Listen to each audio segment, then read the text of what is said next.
Last fall, I turned 16 and started my first job at a really small pizza place in my town. It was a family-owned shop with only 5 or 6 people working there. I only got the job because my best friend also worked there. I was the delivery driver though, and I only worked during the later hours since I had school during the day. It was around my 3rd week on the job that this happened. The night was pretty regular. It was slow, both for deliveries and dining. It was slightly cold out too, which kept most people at home. Around 11 though, a call came in. My friend picked up the phone and put the order in. It was for a small pizza and a soda, so they quickly made it and I hit the road to deliver it. The address wasn't too far, just 8 minutes away, but when I pulled onto the street, I immediately hit a pothole and realized that the whole street was cracked and full of potholes. It looked torn apart and completely uncared for. Our town wasn't exactly the nicest, but this was still far worse than most other places. I carefully drove down, avoiding any potholes I could see, until I made it to the address. It was a 2-story wooden house. The house itself looked just as old and uncared for as the street. But strangely, the yard was full of fresh flowers and plants that clearly had been tended to. I parked at the bottom of the driveway and grabbed the pizza and soda, then walked up to the front door. The wooden steps to the porch felt like they were going to give out, and I got a weird sense of something unsettling. I glanced back at my car, seeing the dense woods behind it and realizing how isolated this place felt. I knocked on the door. Right after knocking, I could hear movement inside the house, and floorboards started creaking. It was soft though, like they were walking lightly and slowly, but I could hear the creaking get closer and closer to the other side of the door until they were right behind it. I prepared myself for them to open the door by smiling and holding out the pizza, but they never opened it. After 10 seconds, I started getting uncomfortable. "Hello? I'm the pizza guy, just delivering your order." There was no response, and no other sounds from inside. I could feel something off, so I backed up and walked off the porch.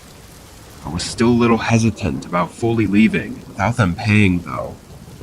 I took one look back, and when I did, I physically felt my body shudder. There was a man standing by the side of the house, staring right at me, looking like he was walking toward me, and I'd only just stopped once I saw him. He looked old and skinny, but had an eerie look in his eyes. I hurried back into my car, and the man didn't say a word and just watched me. I pulled out of there and drove back to the pizza shop. I didn't know what that was. My friend thought it might have been some kind of prank, but that man looked like he was way too old to be pulling something like that. I'm just glad I left when I did, because I don't know what would have happened if that man made it to the porch before I got out.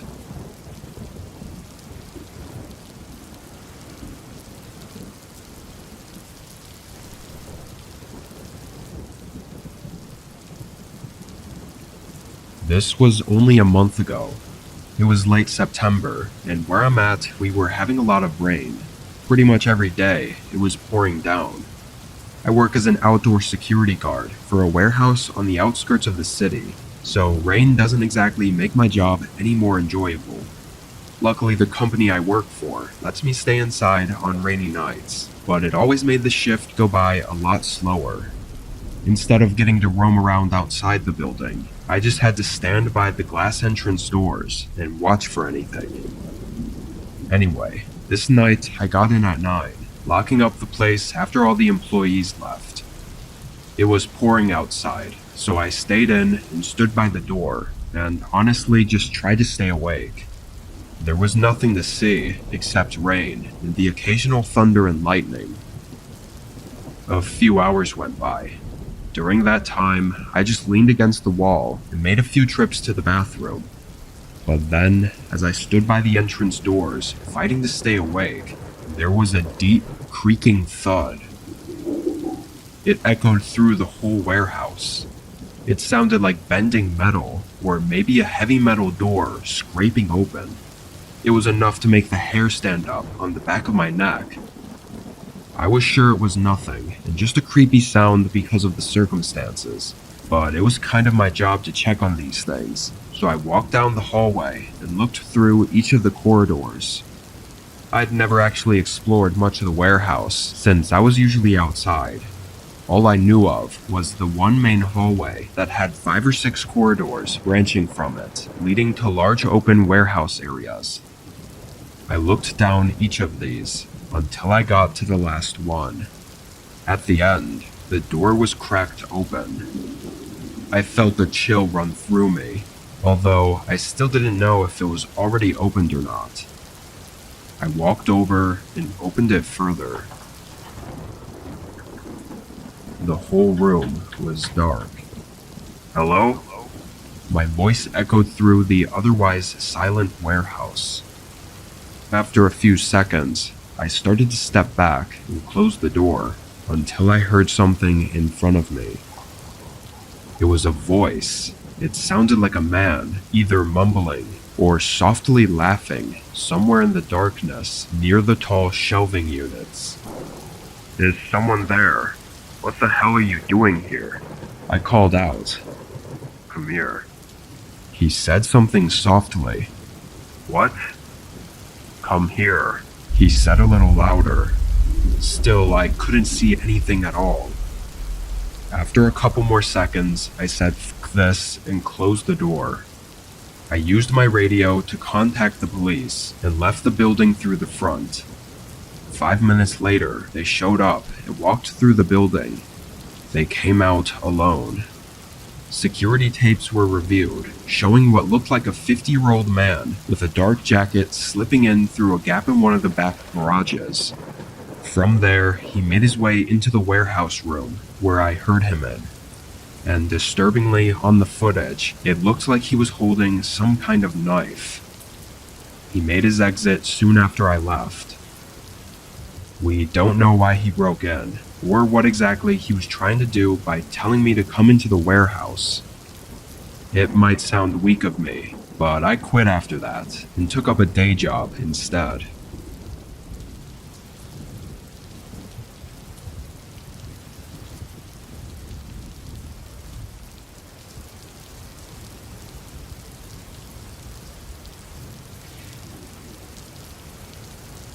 This happened 2 years ago. It was the end of October, which is usually when it starts snowing around here. I live in a small one-bedroom apartment with my dog Milo. It isn't the best place, but it isn't the worst either. Most of my neighbors are quiet and keep to themselves, and being that the building was only 2 stories with 8 rooms, it wasn't all that crowded. Anyway, this night I'd gotten out of work at 6:30. I went home and took Milo out real quick, then made some dinner and sat at my desk to play some video games with my buddies. I stayed up a little later than I planned, but around 12 I finally got off. The sun had obviously set, and I hadn't gotten up at all during that time to turn on the lights in my apartment, so the whole place was dark aside from my computer screen. Feeling ready for bed though, I put the leash on Milo and went down to the back courtyard to let him do his business. It was really cold out, and snow covered the ground. This courtyard was right behind the apartment building and just had a few lamps lighting up small areas of it. It was really quiet outside, but as I waited for Milo to sniff around, I looked up at the window to my apartment room. My blinds were only partially open, but I could see the screen to my computer shining through the window. Then something moved. Suddenly I could now see more light coming through the blinds, as if there was something blocking it a few seconds ago. I whispered "what the fuck" under my breath, completely caught off guard. I had to double check that I was looking at the right window to my apartment, but I knew I was. I could literally see my computer. My mind started racing. Was someone standing behind the window and moved away once they saw me looking? It's really the only thing I could think of that would have moved like that. I tugged on Milo's leash and hurried back into the building and up to the second floor. I looked down the hallway and slowly moved toward my room while listening for any sounds. It's worth mentioning that I never locked the door when taking Milo out because I'd always only be gone for less than a minute. It still seemed really unlikely that anyone would have just walked into my room though. I opened the door. At first, everything seemed okay. The little doggy gate that I had by the door was still in the same position as it was when I left. I took a few steps inside. It was still dark, but the main room looked empty. I then turned and looked down the hallway leading to my bedroom. It was so dark that I couldn't even see the bedroom door at the end of the hallway.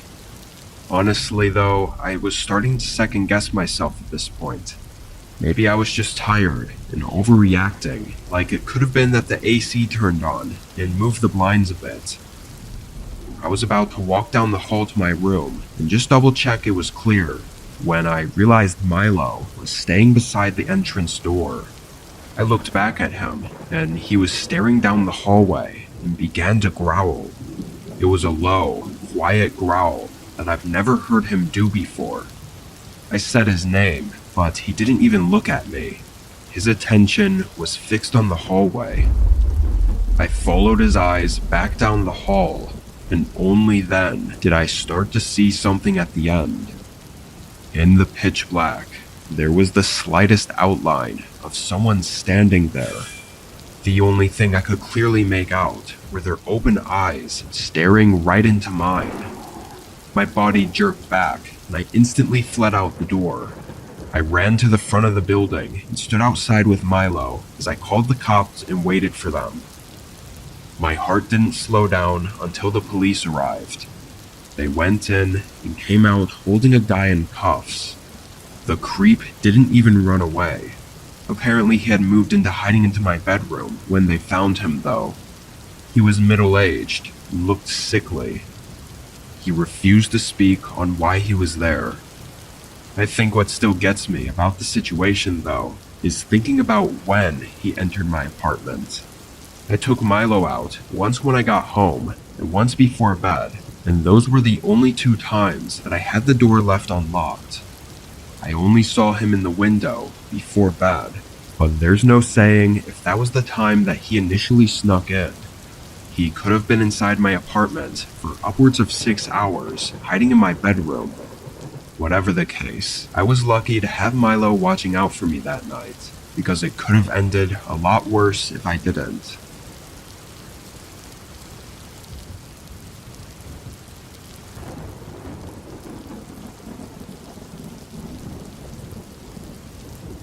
I was camping with a friend of mine in rural Washington.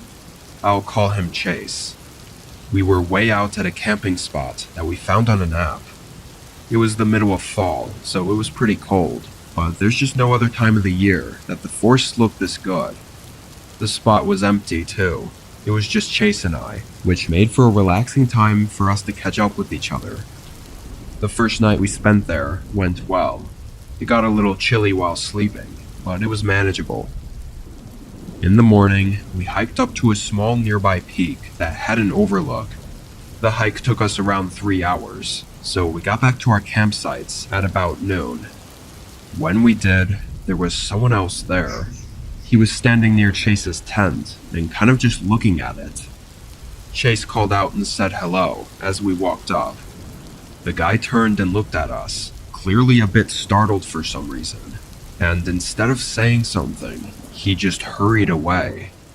If it wasn't already strange, it definitely was now. We both immediately went to our tents and checked if all our gear was still there and if anything had been messed with, but neither of us found anything.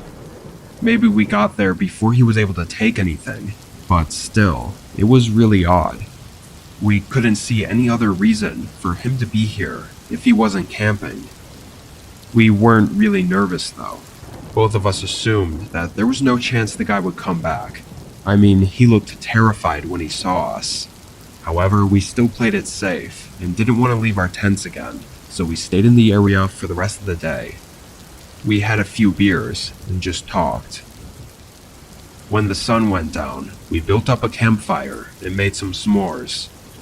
We enjoyed our time around the fire for a couple of hours.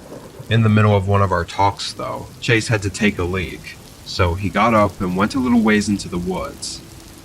I sat back, but only a few seconds later, he came walking quickly into the campsite. "You have trouble out there," I joked. There was someone there. I could immediately see on his face that he was clearly unnerved.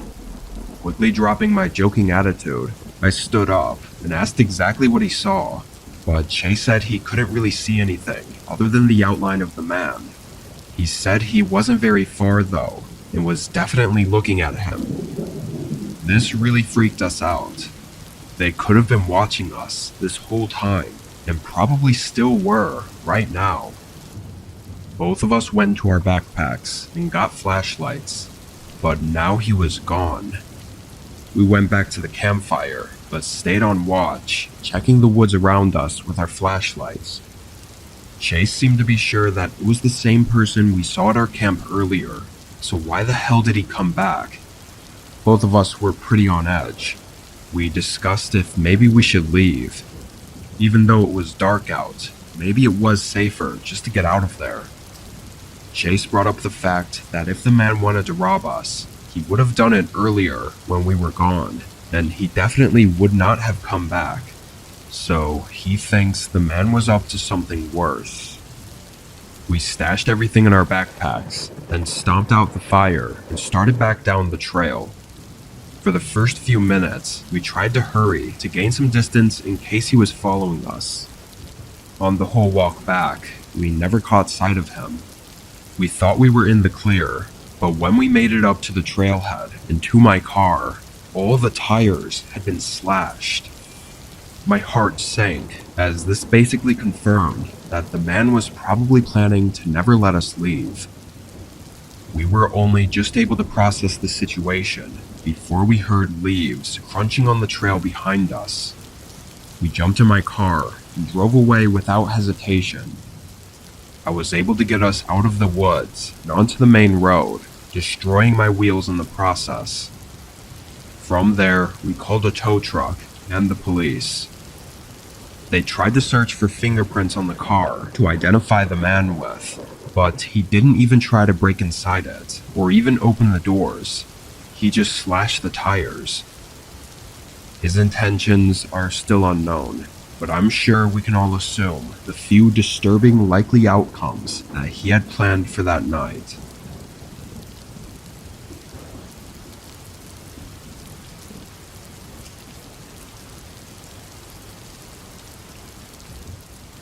It was late fall.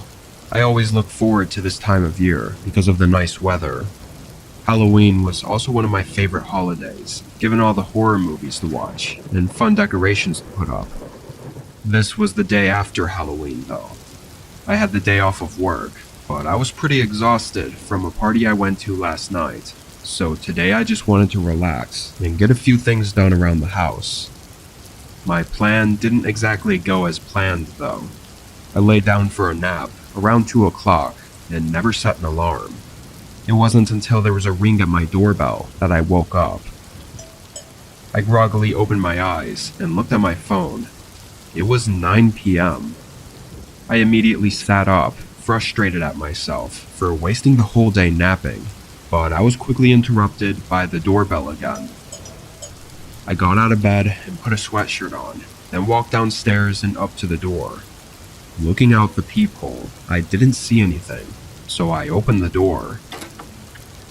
No one was out there. I did answer the door really late, so I thought they probably just walked away. However, just as I was closing the door, I saw someone. They were standing just 20 yards away, near a tree in my front yard, and they had a mask on, like one of those generic ones you could get at any Halloween shop. They were looking right at me, though. I thought it was just a kid playing a prank, so I just closed the door.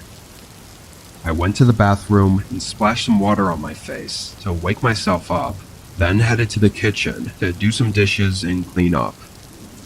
I was in there for probably around 10 minutes when I heard someone's voice. It was very muffled and from somewhere outside.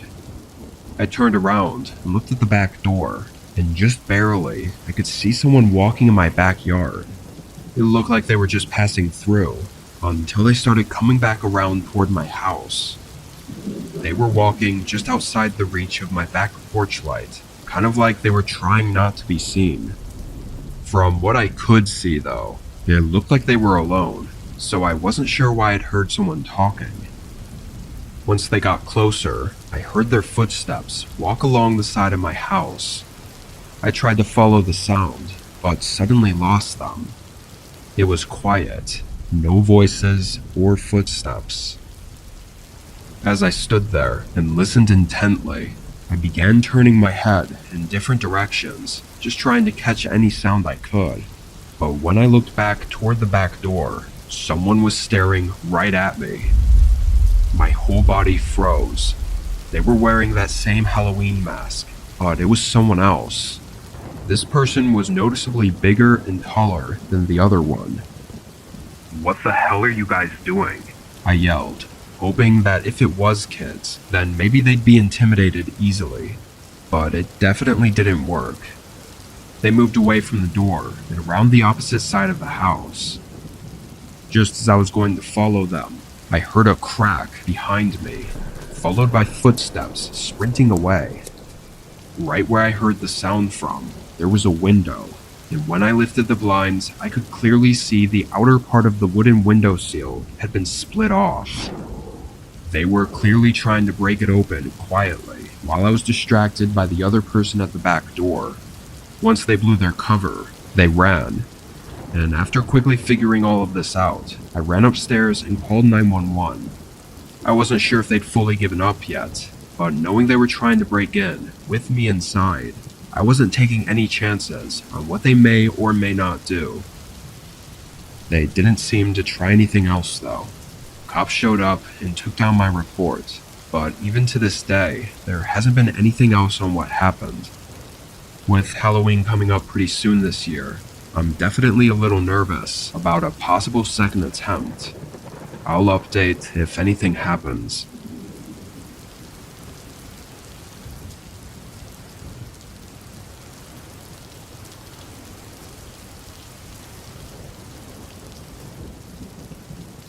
Four years ago, in late October, I picked up a new job at a gas station. My friends were throwing a big Halloween party on the 31st, but because of when I got hired, I didn't have any vacation time, so unfortunately I had to work that night. At least I had most of the day to hand out candy and watch some movies though. I went into work at 8. The streets were pretty quiet, at least of cars, since kids were running around trick-or-treating, so I hoped the gas station wouldn't be busy. Thankfully, I got what I wished for. Only a couple dozen cars came in my first hour, and once it got closer to 10, even less were coming by. Even the roads weren't busy. I kept seeing a police car patrolling the road every 15 minutes, but aside from that, it was dead outside. I was fine with it being slow, but scrolling through my phone and seeing everyone else having fun on Halloween night was a little depressing, so I grabbed some boxes from the back of stuff to refill on the shelves. Another little while passed, and as my back was to the front door, I heard the little bell go off. I turned around and saw 3 men walking into the shop. They were all wearing Halloween costumes, like full costumes with masks and everything. One of them was dressed up as Michael Myers, but the other 2 I didn't recognize, probably some other typical Halloween characters. I could tell immediately they weren't kids though. They were grown adults. One of them even had a long beard sticking out from under the mask and had tattoos going up his neck.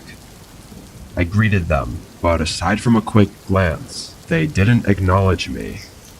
Maybe they were just trying to be in character or something. I don't know, but it was already weird that they kept the masks on.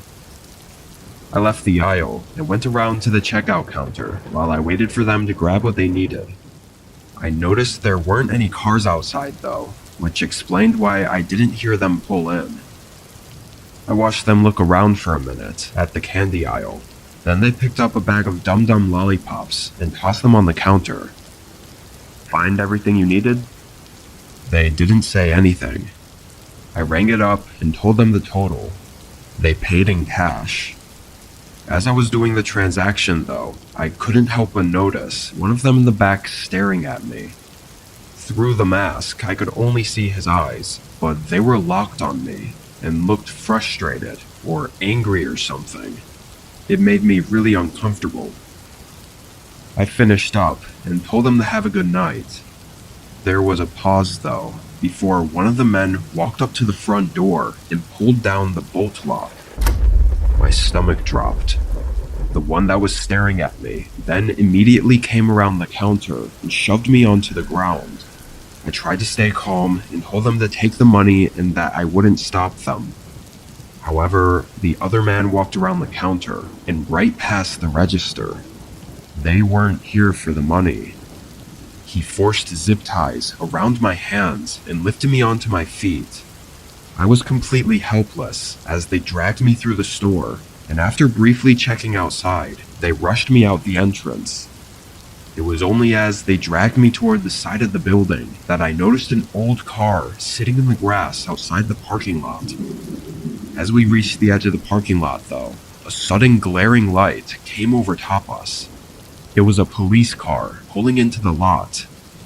The three men dropped me on the pavement and sprinted into their car. I don't know if it just was that their car wouldn't start, or they gave up, or what, but the officers were able to get them before they got away.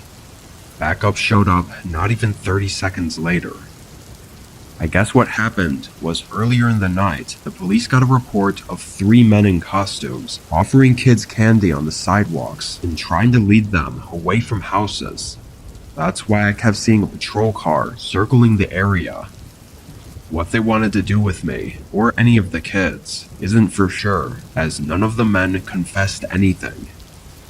It almost makes me glad that everything happened the way it did though, because if I'd sold them that candy and heard later on that it was used to kidnap kids with, I probably would have felt a ton of guilt.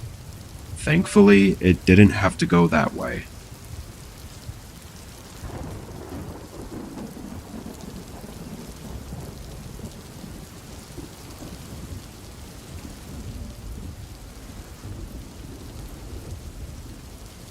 My grandparents live in a small cabin up in Alaska, so I don't see them very often. But last fall, I made the road trip up there in my RV just to visit them for the season. A bunch of other family members flew in as well. As we got into October though, it started getting colder and the snow was supposed to be coming in, so I had to leave before the roads got too bad. The road that goes from Alaska and through Canada is famous for being extremely remote. There's no service along most of it, and it just goes through hills, valleys, forests, and mountains. Most people making the drive either sleep at the few truck rest stops or at public camping spots along the road. On my second day, I drove until 8 p.m. before finding a place to pull off for the night. It was a dirt road with a small spot between the trees to park and sleep at. I think a lot of people might find it unnerving to sleep in the middle of nowhere like this, but I did it pretty often in my RV, so I was used to it. I made myself something small to eat, then got in bed and turned on a movie to watch. It wasn't very long after I'd arrived though that I heard footsteps nearby.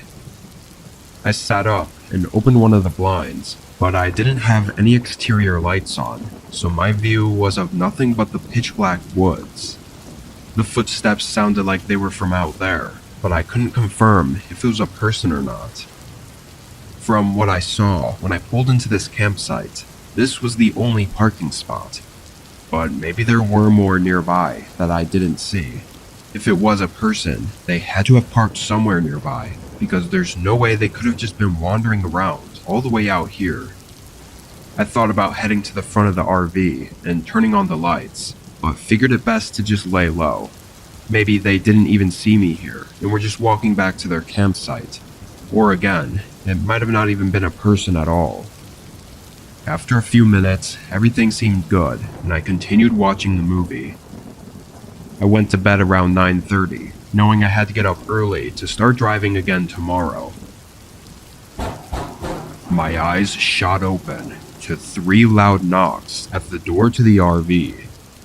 It was nearly too dark to see inside, so I switched on the reading light next to me. "I just need some water, please, and then I'll be on my way."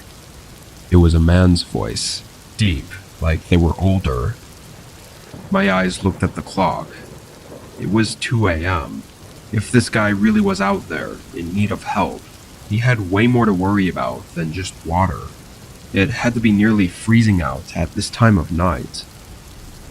"Why are you out here? How did you even get here?" I called out. There was a pause. "My truck broke down, just a couple miles back. Just looking for some help is all. I don't mean any trouble." My gut feeling was that this wasn't right. Everything just wasn't adding up. I snuck my way over to the other side window and tried to peek out and see him. It was extremely dark, but I could make out his figure standing right up to the door. I thought it was really weird how close he was, like he might be trying to listen in, or even try to break in. But then I caught sight of something else. Behind him, I could see more figures moving around in the dark. Several, like at least 4 or 5. The man knocked again, almost banging on the door, as if he was losing his patience.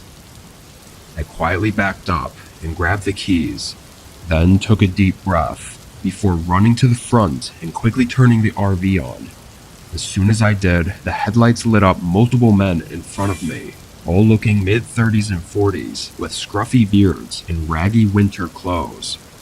They started yelling as I drove past them and circled back to the main road. I drove until I reached a gas station. By the time I had service and got police involved, it was far too late for anything to be done. What those men were trying to do is anyone's best guess. This fall, I didn't make the trip up there, and I'm starting to doubt I ever will again.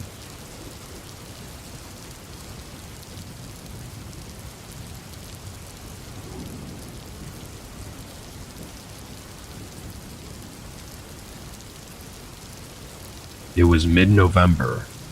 Winter had just started coming in, and snow had already begun covering most of our small town. I lived alone in a very small 2-bedroom home that had an unfinished basement. The only time I went down there was to do laundry or get something out of storage. It was a Friday night, and it had been snowing a decent amount during my drive home from work. I had the next 2 days off though, so I was happy to get home and hunker down for the weekend. I got home at 7. I made dinner and watched the new episode of my show, then turned on YouTube in the background as I laid on the couch and scrolled on my phone. The snow must have picked up, as I could hear the wind slamming against the house and making the walls creak. Sometime around 10, I got up to use the restroom, but as I walked down the hallway, I heard something below me. I immediately stopped, hoping to recognize it as just the house creaking, but it wasn't. There was something moving around in the basement. I didn't know how that could be possible. I went over to the basement door and opened it, turning on the lights and walking down to the bottom. There were only a couple hanging light bulbs across the ceiling to light up the large open area. I didn't see much of anything though. I stood there for a minute just to see if that sound came again, but after hearing nothing else, I went back upstairs. Given the conditions outside, I figured it had to just be the house moving around. I used the restroom and went back to the couch. However, only a minute later, I heard it again. This time it was more clear. It wasn't a creaking sound. It was subtle thumps, like almost identical to what it would sound like if someone was walking around. I could feel my heart beat faster, but I still felt like there was no way someone could be down there. It just wouldn't be possible. I got up again and went up to the basement door. Now that I was there, I couldn't hear it. I walked down to the bottom. The sound of the wind was loud down there, so I wasn't able to hear anything over the low groan of the house. But on the cement floors, there were shoe prints. They were fresh, too, only showing because of the dusty layer that covered the floor. I was absolutely terrified. I ran back upstairs and grabbed the house phone to dial 911. As I told the operator all the necessary information, there were 2 very loud thuds from the basement. After that, I sprinted out of the house. A couple officers showed up a reasonable time later, and when they went inside, they didn't find anything aside from the prints on the floor. Strangely, they seemed to lead right up to the bottom of the basement steps and nowhere else. They really didn't know what to tell me other than to call if anything else happens. I booked a hotel for the next 2 nights as I was too uneasy to sleep in my own home. With no signs of a break-in anywhere, it's really hard to say who was in my basement or even how they got in or out. Part of me thinks it might have not even been a person at all, though I'm still really skeptical. I just hope that whoever or whatever it was doesn't come back.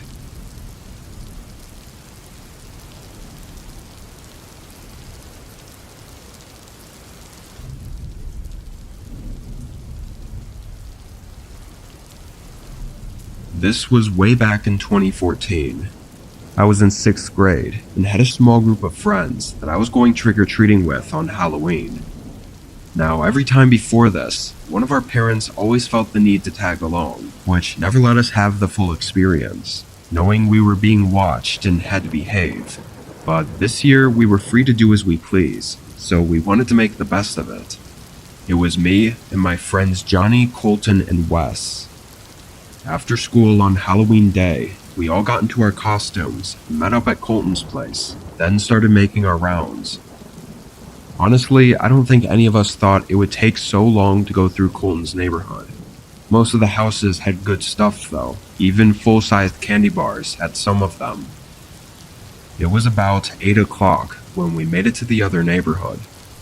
None of us had ever really been there, but it had even bigger houses that we knew had to have the best candy. It was pretty dark out now, and these houses were more covered by trees, so it probably wasn't a good idea to go there. But of course, we still did.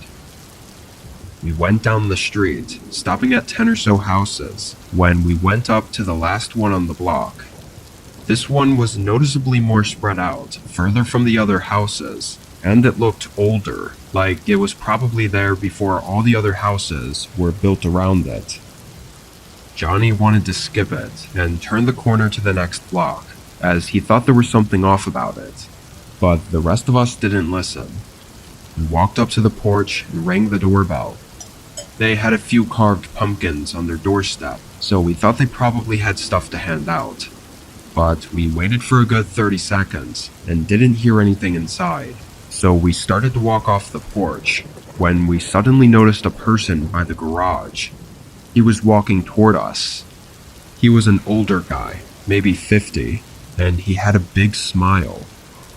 "If you'll wait just a minute, I can get y'all some candy. I just picked up more from the store." We never saw him pull in though, and he kind of seemed to come out of nowhere. We said it was okay, and that maybe we'll come back around. His smile fell flat as we walked away. All of us felt a little weird after that, so we moved on to the next block. There was something about that guy that was just creepy. All of us felt it too, which made us feel like there might have actually been something wrong with him. We went up to a few more houses though, but it was starting to get really dark out, and we decided to head back to Colton's place to spend the rest of the night there. Instead of going back the way we came, we turned down the next street that was in the direction of the main road. This one only had a couple houses on it, and the rest was just forest. There weren't even many lights on the road. I think all of us were a little uneasy walking down there, as most of us had even stopped talking. Then, out of nowhere, there were footsteps beside us, coming from the trees. That guy came walking up to us. He had that creepy smile again, and tried waving at us as he made his way through the brush and trees and onto the road. All of us backed up as he started talking. I didn't even hear what he said before he lunged toward Colton. Somehow he didn't get him, and all of us sprinted away before anything else could happen. We didn't stop running until we got to the main road. We crossed back into Colton's neighborhood and felt way more safe, so we caught our breath and started walking again. The walk back to his place was only 10 minutes, but around halfway there, an old gray sedan with tinted windows started passing by us. The first time we barely noticed, but they circled around 2 more times, slowing down each time they passed us. We picked up the pace and got back inside Colton's house. None of us really knew what to do after that point. Stupidly, we chose not to tell anyone because we thought they would have never let us out alone anymore. We never saw that guy again though. What he would have done is unknown.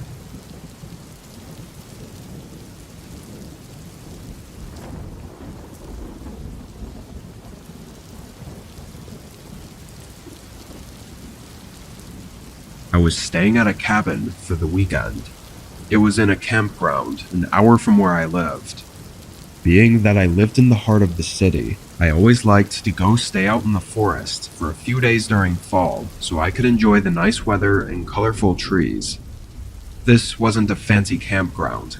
It was only $10 a night, and the cabins were only 200 square feet. Basically one small room with a bed in the middle. The first day I was there, I spent most of my time outside. There were a few small trails I went on. The second day, I sat outside in a lawn chair that was set up behind the cabin. The leaves blowing in the wind was such a nice sound to listen to that I could have sat out there forever. I don't know how long I actually sat out there for, maybe 3 or 4 hours. At some point though, I spotted a person out in the woods. They were far out, like 150 yards from me, and were just standing between the trees, not moving at all. From what I could tell, it looked like he was looking right at me.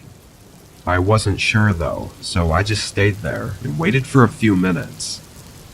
After that, I started getting creeped out, being unable to tell if he was looking at me or not. I went back inside and stayed in until sunset. The wind got louder and more hectic after the sun went down.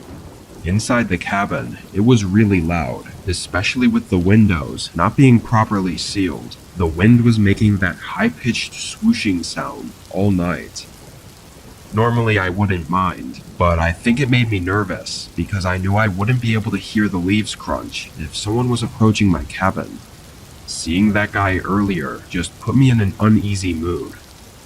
I lit up the fireplace though, and sat on the sofa chair, trying to wind myself down for the night. An hour or so passed, before there was a sudden knock at the front door. I jumped up from my chair, being fully startled by it. After a few seconds, they knocked again. I could feel my heart racing.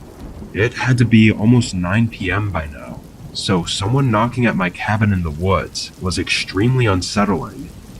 I didn't know if I should say something or stay quiet.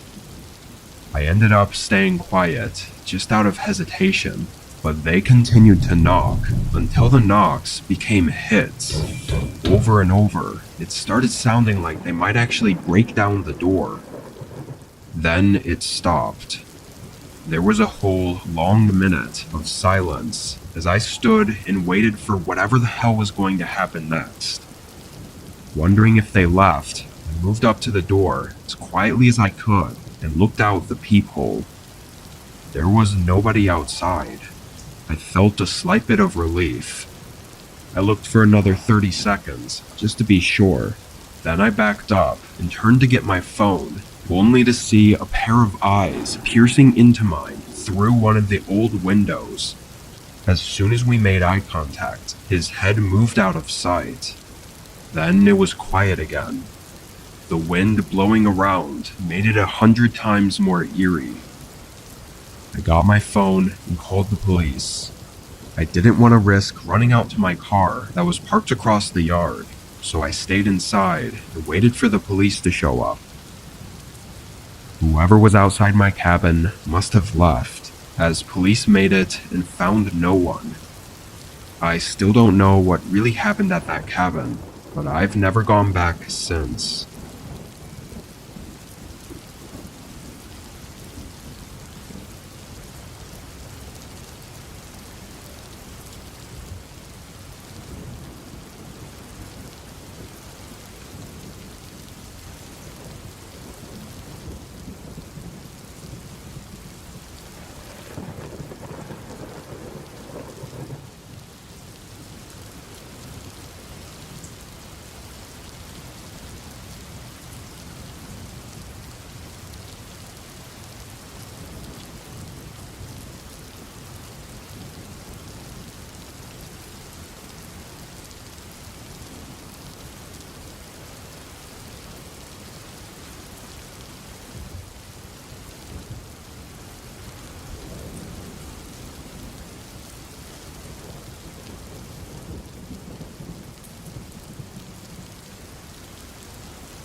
I was staying at a cabin in Canada.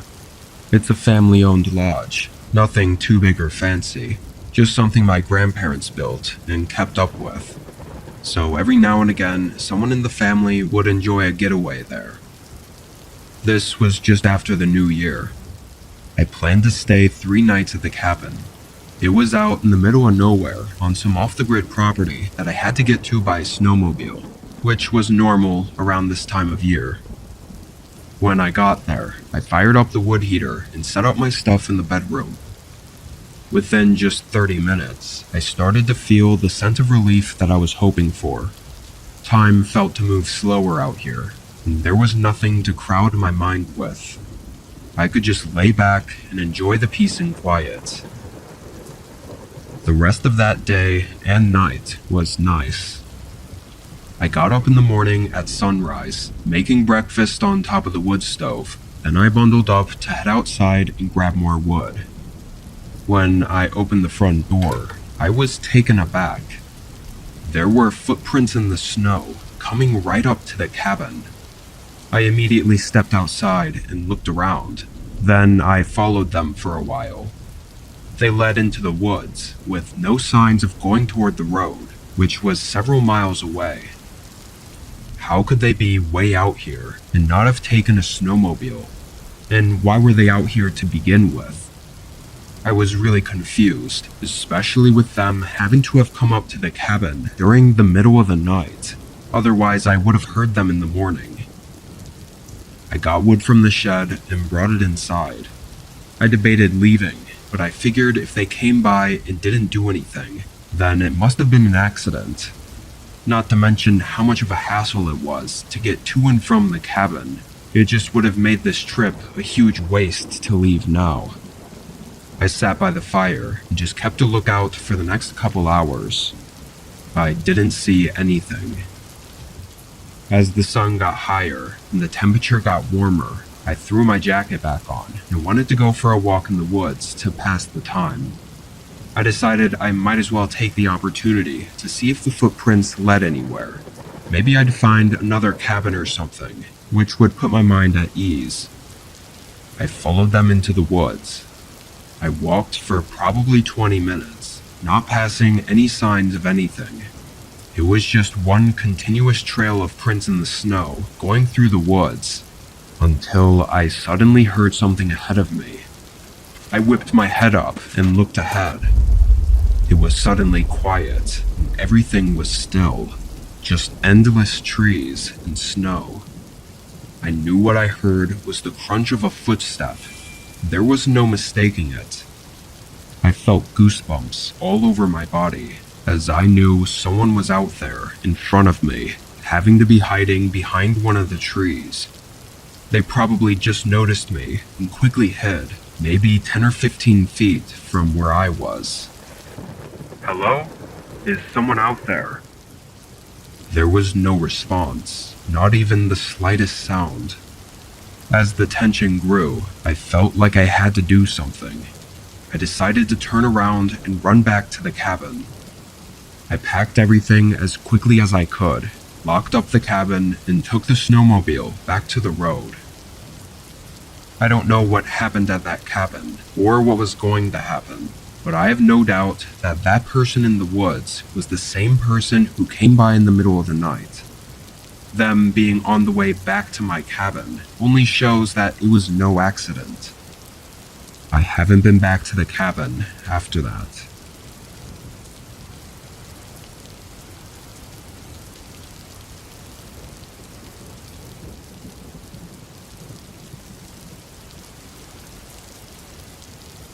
Every year, around the end of February, me and my good friend Justin take a camping trip to the same place.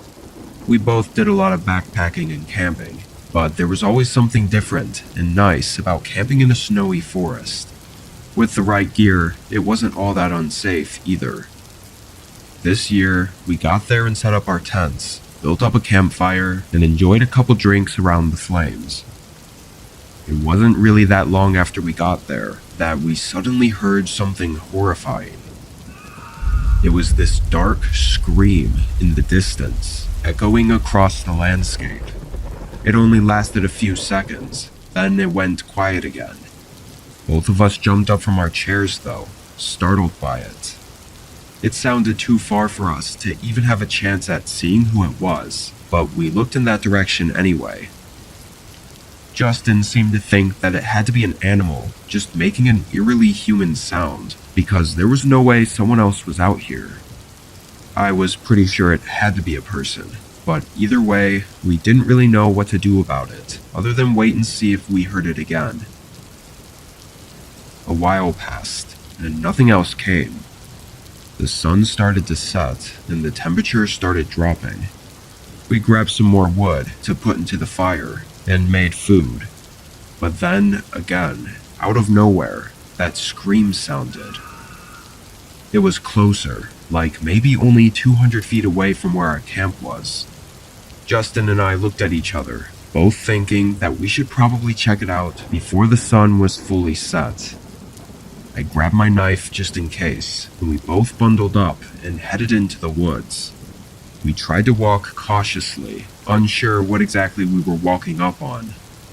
We had maybe gotten 150 feet out, when we heard it one more time, from almost right next to us.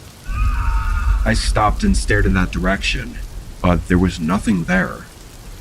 I glanced at Justin, and he seemed as worried as I was. We must have stood still and waited there for nearly 5 minutes, before Justin started slowly stepping forward again. He passed a few trees when he suddenly stopped, and I could sense the fear through his body language. I stepped up next to him, and I almost threw up. There was a deer carcass laying in the snow, definitely having been put down recently. Then I felt Justin's hand tap on my shoulder. I lifted my gaze up, and standing across the forest, there was a person. He was just standing there, wearing hardly any winter clothing, and he was watching us, almost like he was observing us. Justin tapped on my shoulder harder, and I understood what he meant. Both of us left and hurried back to our camp. We didn't even speak as we packed our things in a rush and got out of the area. I don't think there's an explanation for what we saw, or who that was out there, or even if that was the person we heard screaming.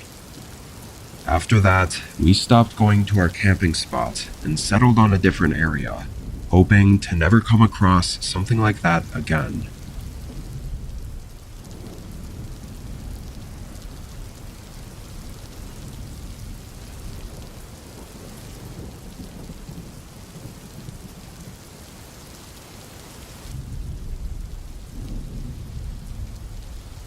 It was the day before Christmas Eve.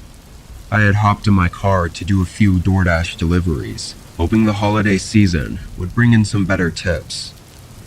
It was around 11 p.m. when I got this order. It was a normal one, just a bag of food to drop off at their house. Most of my previous orders were actually grocery deliveries, probably because stores would be closing up for the next 2 days. The address on this one was far though, farther than I'd usually be willing to drive, but with not many other orders coming through, I took it anyway. It was lightly snowing outside, and the roads were very quiet, making the drive peaceful. The house was not in an average neighborhood though. When I pulled up to what I thought was going to be the entrance to the neighborhood, it was actually just a thin path through the trees, with a small cabin-looking home at the end. I pulled down and parked, getting out with the food. I walked up to the door and gave it a few knocks. Inside, I could hear chatter, like a group of people laughing and talking over each other. It sounded like so many people, I was actually confused on how they could all fit in such a small cabin. There was also something strange about the way it sounded that just didn't seem right.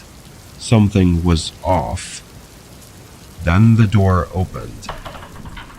A man stood in front of me, and the contrast to what I expected had me put off for a second. The inside of the house was still, motionless. Nobody was running around, and most of the lights weren't even on.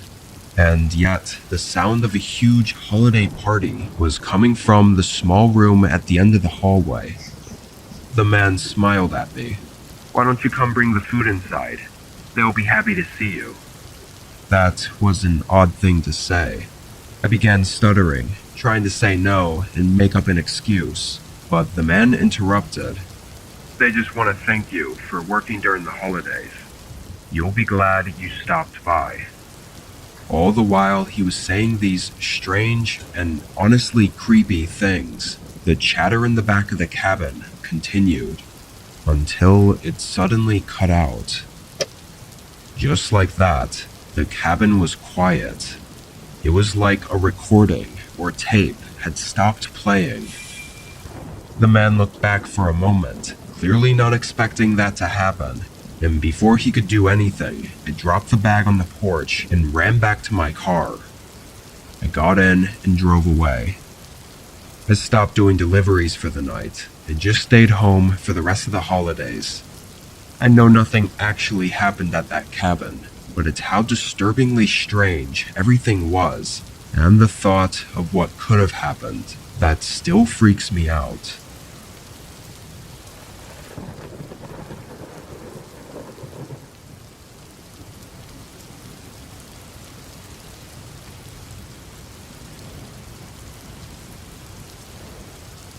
It was the day after Christmas, and I worked at a small family-owned grocery store as an overnight stalker. I'm not even sure why I was scheduled this night, because we were closed for Christmas, and it was probably really slow during the day, so there wasn't much for me to do as far as stalking. I spent the first hour filling what little needed to be filled on the shelves, but then I kinda just wandered around. As I was walking past the front of the store, I noticed a person outside, unusually close to the building for this time of night. It looked like he was just walking around, but he quickly noticed me looking at him, and instead of going away, he came closer to the window. He didn't say anything or try knocking, he just stared at me. I felt really uneasy and wasn't sure what to do. After a few seconds of him not looking away, I turned and walked away from the window. I guess I was just trying to play it off, like I wasn't bothered. That was very strange though, like no normal person acts like that. I waited a few minutes before going back to the front of the store and looking out the window. He was gone. I sighed in relief, then continued walking around the store to pass the time. I was just weaving in and out of the aisles, fixing up some of the shelves. Maybe 10 minutes had passed when I rounded the corner at the end of one of the aisles and immediately stopped walking. There were several boxes that had fallen off the shelves and were scattered on the floor. They weren't small things either that could have just tipped over. They had to have been knocked down or moved by someone. Just as I was trying to process it, I heard something from down the aisle. A soft but deep and eerie laugh, like a man quietly laughing right around the end of the aisle. It almost sounded unnatural, like a grown adult giggling like a child. Part of me thought about going to confront him, but when I remembered the man I saw by the window, they were fairly big and could have had something hidden in their jacket. I ran to the front and out the doors, getting in my car and calling the police. They pulled in 10 minutes later, and the man inside the store was gone. We later got hold of the security tapes and saw him find a way in through a side door. And as he hid behind the aisle, laughing at me, he held a knife in his hand, some kind of small switchblade. Cops think he wasn't sober, and I don't disagree, but I also don't think it changes anything. I could have died that night if things had gone any differently.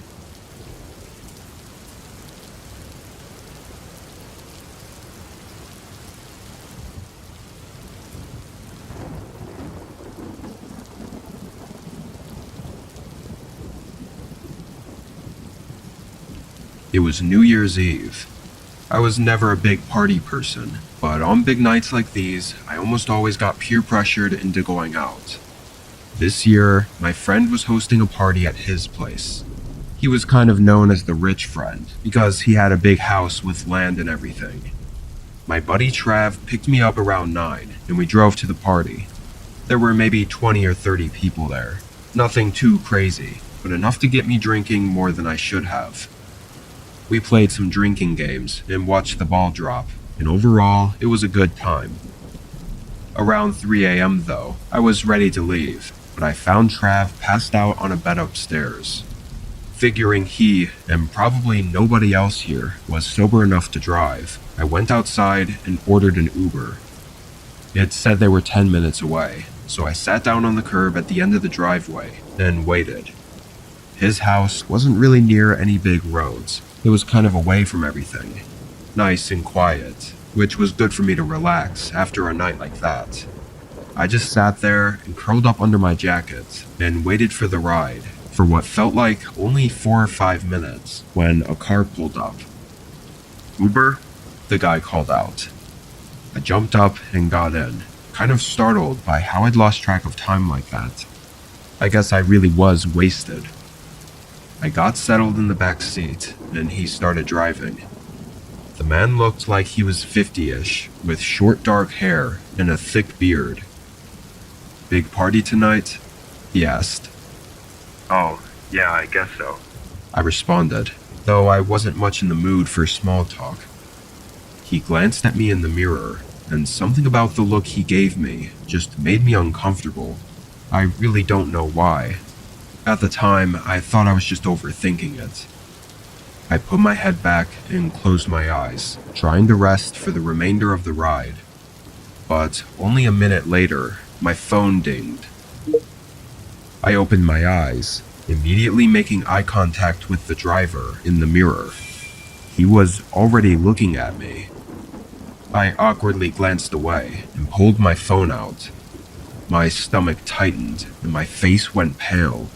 It was a message from the Uber app, a text saying the driver just arrived at the pickup location, and a following text from the driver asking where I was. I looked back up at the mirror. The man's eyes were locked on me. I put my phone back in my pocket, leaned my head back, and closed my eyes again. Inside, I was freaking out and terrified, but I tried to play it off like I didn't know anything. 30 seconds later, I felt the car slowing down, and when I peeked out the window, I saw we were at an intersection with a red light. As soon as the car stopped, I opened the door and jumped out.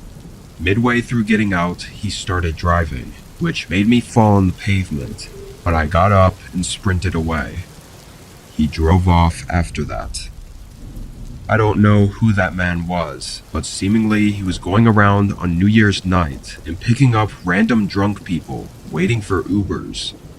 There were so many signs I missed, like the fact we weren't even going in the direction of my home. I was just too out of it to think straight. Honestly, I never even should have gotten in the car without checking my phone. Where he would have taken me and what would have happened is unknown.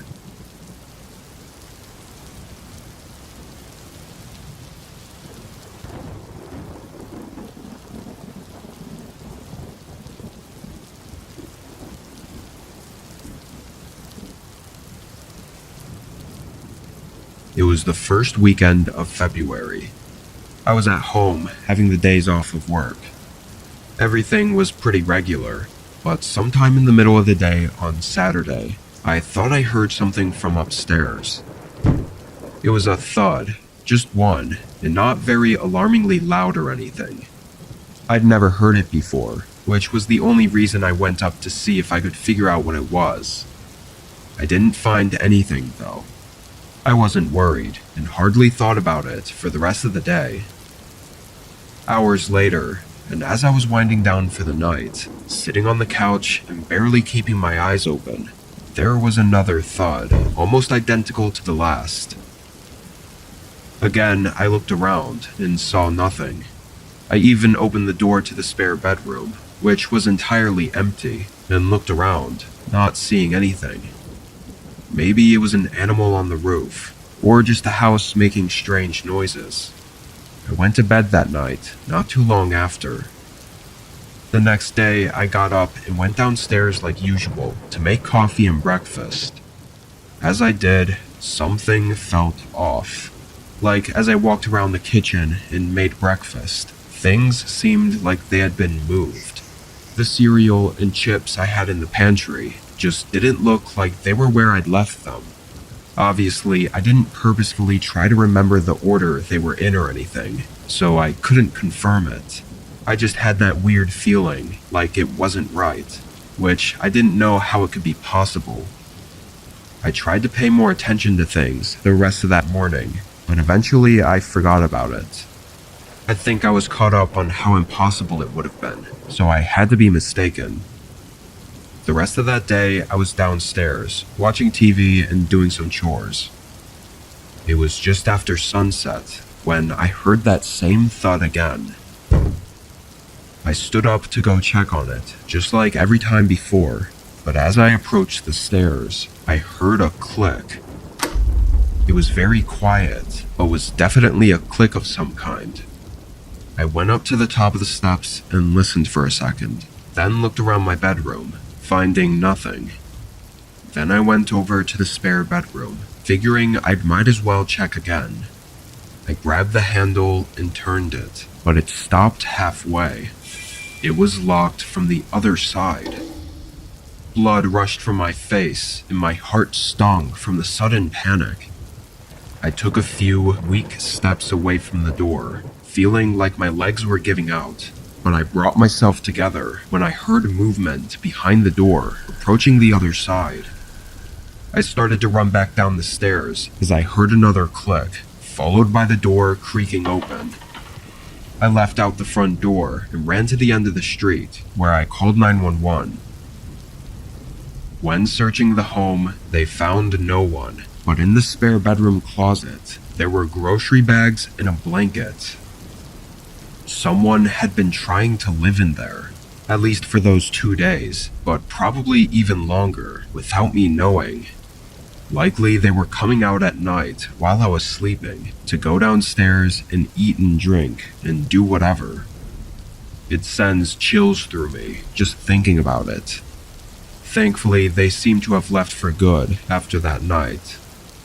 What they would have done had I found them is something I never even want to know.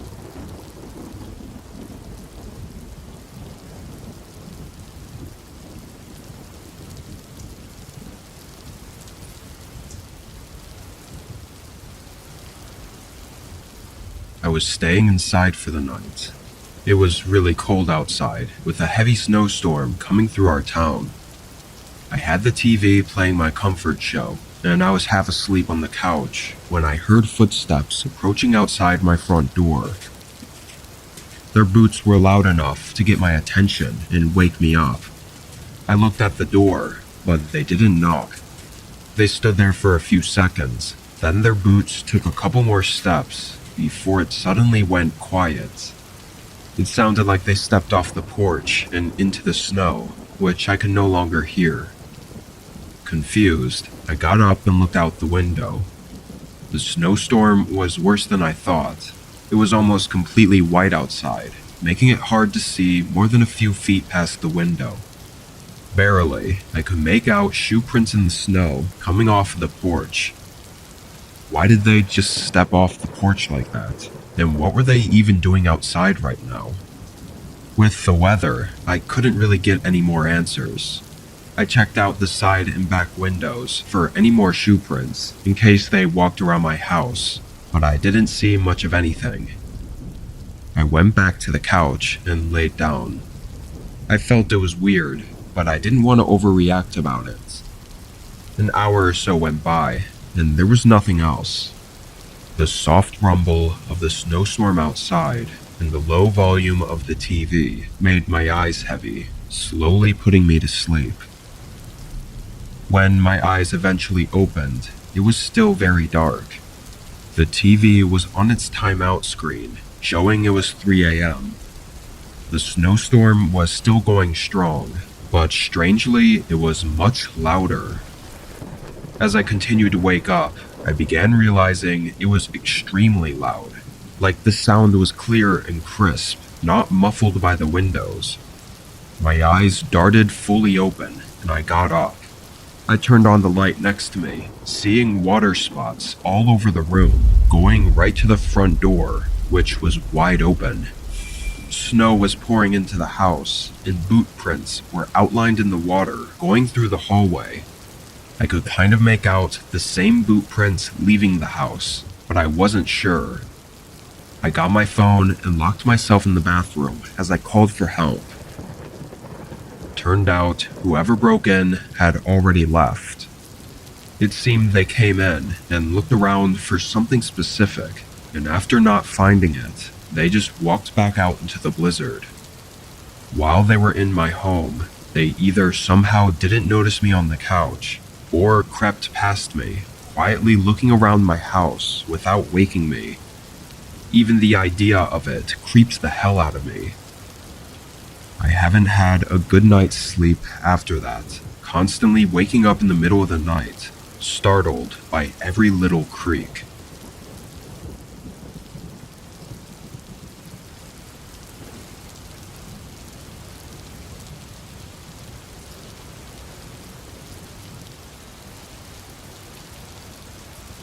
It was just before Christmas.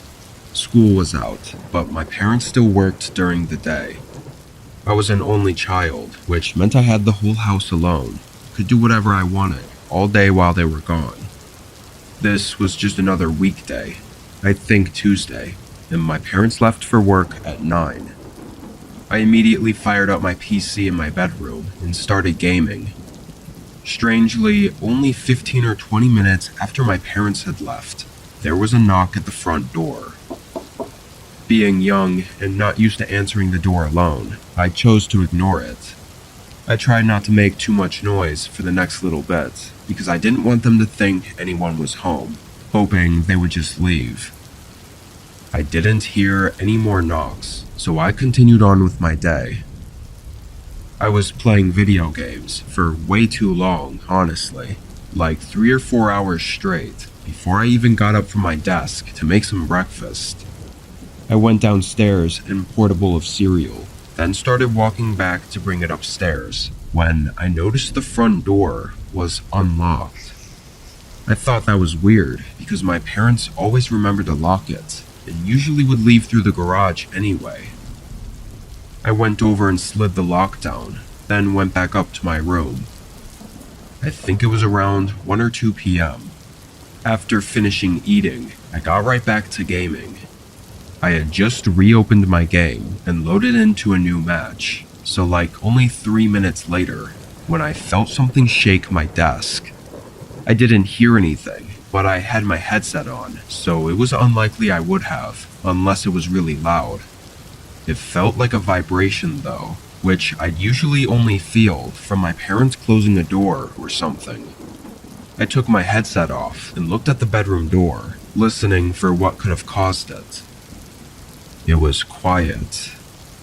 I got up and opened the door, then looked down the hallway toward the stairs, again listening for anything, and again not hearing anything. I was thinking it could have been the heater turning on, but I couldn't help but think how the door was unlocked earlier, and it just gave me an uneasy feeling. I walked over to the stairs, and just as I got to the top and looked down, I saw a shadow move near the bottom. I froze, and just a second later, the shadow stopped moving too, like they somehow saw me. My heart was pounding. I felt like I stood motionless for an entire minute before the shadow moved again. I could faintly hear footsteps walking toward the back of the house, and then the back door quietly open and close, and then silence. I ran to my parents' bedroom and called 911 with the home phone. Police came a few minutes later. This only seemed to get more disturbing and strange though. There were no signs of the intruder breaking in, unless he had picked the lock on the front door. However, it was still locked when police arrived, which means he likely got inside sometime during the 3 to 4 hours I was gaming. I also think back to the knocks I heard right after my parents had left, but I just can't see what they were doing inside for that long. He was almost definitely in the house when I went downstairs and made myself a bowl of cereal though, maybe even watching me from another room, hiding somewhere. We don't know what his intentions were, but I've never truly felt safe again since that day.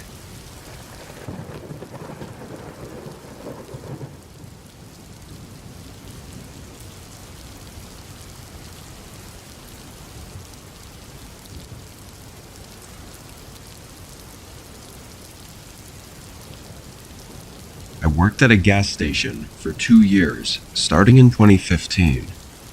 During the winter on my first year, I had a regular customer come in a lot. I worked night shifts, so whenever anyone came in more than once, I'd usually recognize them. This guy was a trucker who told me his name was Paul. He was a really nice guy, though he definitely had something different about him. He was always smiley, like too smiley and happy, especially for it being the middle of the night. Sometimes I actually found it creepy. Anyway, one night he came in and he was acting differently. He walked in and greeted me, but as he looked around the aisles, his face was dull and almost angry. He picked out an energy drink and came up to the counter, and his face suddenly changed back to that overly happy look.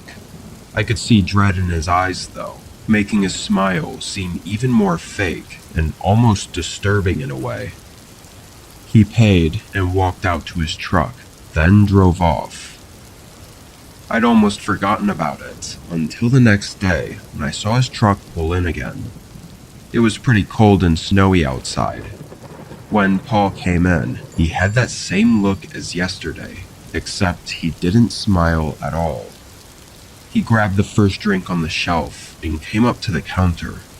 As he paid, he started asking me questions, like how busy it was tonight and when my shift was over. Then, before he left, he asked if I wouldn't mind helping him lift something in his truck. Having known him for so long now, I agreed, wanting to be helpful, and put on my jacket and followed him outside. The gas station was empty, aside from his truck, parked on the far side of the lot. I followed him over there, and he opened the passenger door, then walked around to the driver's side and got in. He said it was right up here, gesturing for me to get in as well. I climbed up and sat down. It was one of those big box trucks that had a door behind the seats for access to the cargo section. I looked at Paul. He had that strange, wide smile again. It's just right in there. I'll follow behind you. He pointed at the door. I suddenly felt very unsettled and could sense that this wasn't what he said it was. I sat there, trying to figure out what to say or do, and I began to notice an odor. It was strong and disgusting, coming from whatever the hell was behind that door. I looked back up at Paul. His face was tense, but he held that smile and just watched me, waiting for me to move.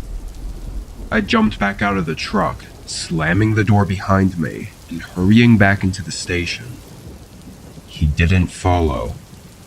As I was hurrying back, though, I thought I heard him yell, like a frustrated yell, coming from the truck. The wind covered most of the sound. He pulled out of the gas station soon after. I worked there for another year, and Paul never showed up again, not even once. I don't know what was back there, or what was really going on with Paul, but I think I was lucky to not have to find out.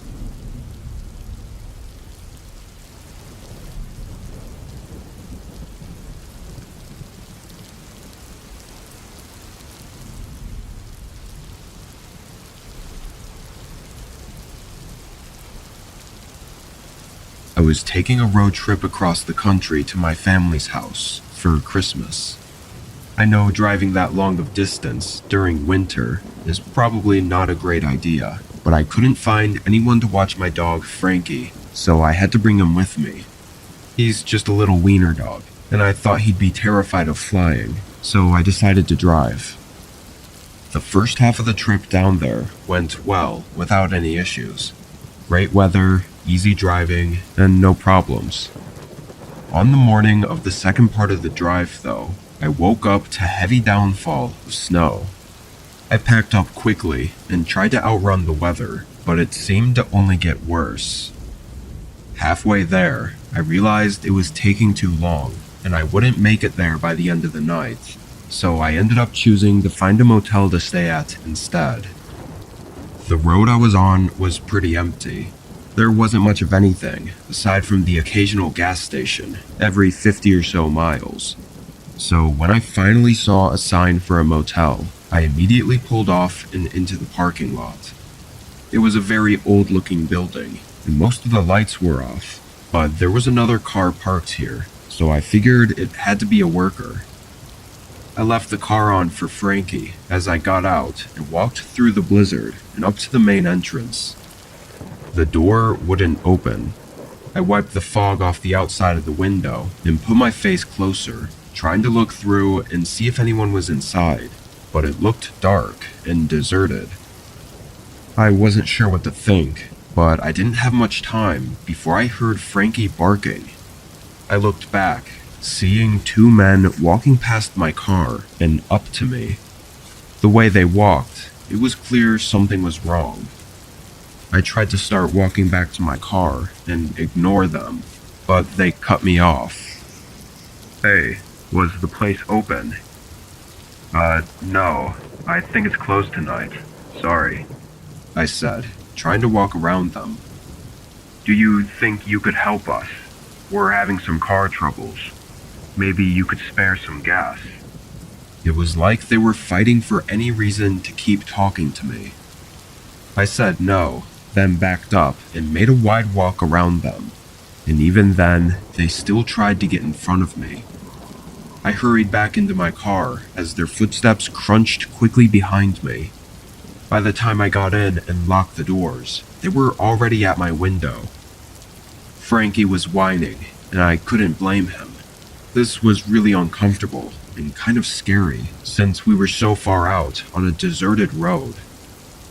One of them repeatedly knocked on my window, asking for help still, but it was so obvious that he didn't need any, and this was just some kind of trap or something. Before anything could get worse, I backed up and drove out onto the main road. After giving it some thought, I ended up dialing 911 to report their strange behavior. I got a call back from an officer 20 minutes later saying they weren't at the parking lot anymore, and neither was their car. If that doesn't scream guilty, I don't know what does.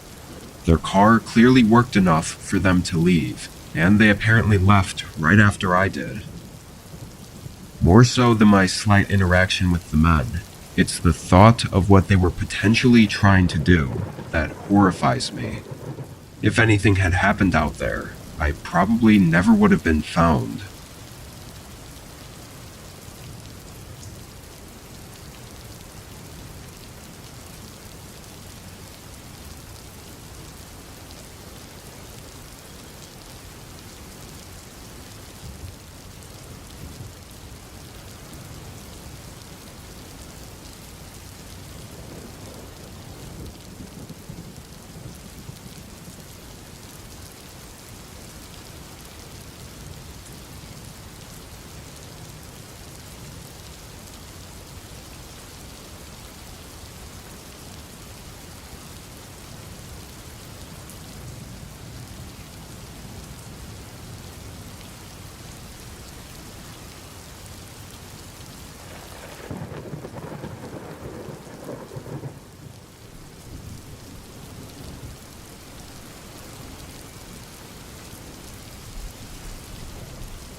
I'm 23 and in college. This was about a month ago, when winter was just starting. During our college's winter break, I spent most of my free time doing DoorDash just to make a quick buck. This day I did a few hours earlier, but later on in the night I got bored again and decided to go out for another few orders. It was around 9 p.m. I picked up a big order, like 2 full bags of food, then started heading to the address. It was in a neighborhood I'd never been to before. It took me through it, down a long winding road of normal houses, and all the way to the back of the neighborhood. It looked like a dead-end road, but the directions said it was straight ahead. As I pulled closer to the end, my headlights lit up a small wooden gate with numbers on it. It matched the address to my delivery order. It was strange though. None of the other houses had gates, and were all just along the street, yet this one seemed to be down a long personal driveway. I got out and opened the gate. It didn't have a lock or anything. I just pushed it open. I got back in the car and drove down this wide gravel road through some trees before reaching a single house at the end. It was definitely older than all the others, all wooden and kind of small. It was exactly where the GPS said it should be, though. I got out with the order. I left my car on, so my headlights were lighting up the front of the house, but I noticed none of their lights were on, like not a single one. Yet the front door was wide open.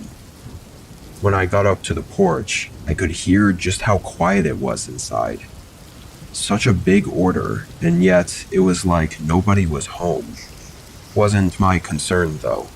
I started putting the bags down when a voice called out from somewhere upstairs. Hey, just bring it up here for me, bud. There was a staircase right by the entrance, but it was so dark inside, I couldn't see the top of the stairs. Stupidly, I took a couple steps inside. Attaboy. I'll grab it from ya, right up here. His voice came from right at the top, in that pocket of darkness that I couldn't see anything in. The eerie stillness and silence of the house made me increasingly more unsettled. As I approached the steps, I snapped out of it and backed out. I dropped the food on the porch on my way out and ran back to my car. I didn't know what to do after that, so I just went home and told nobody about it.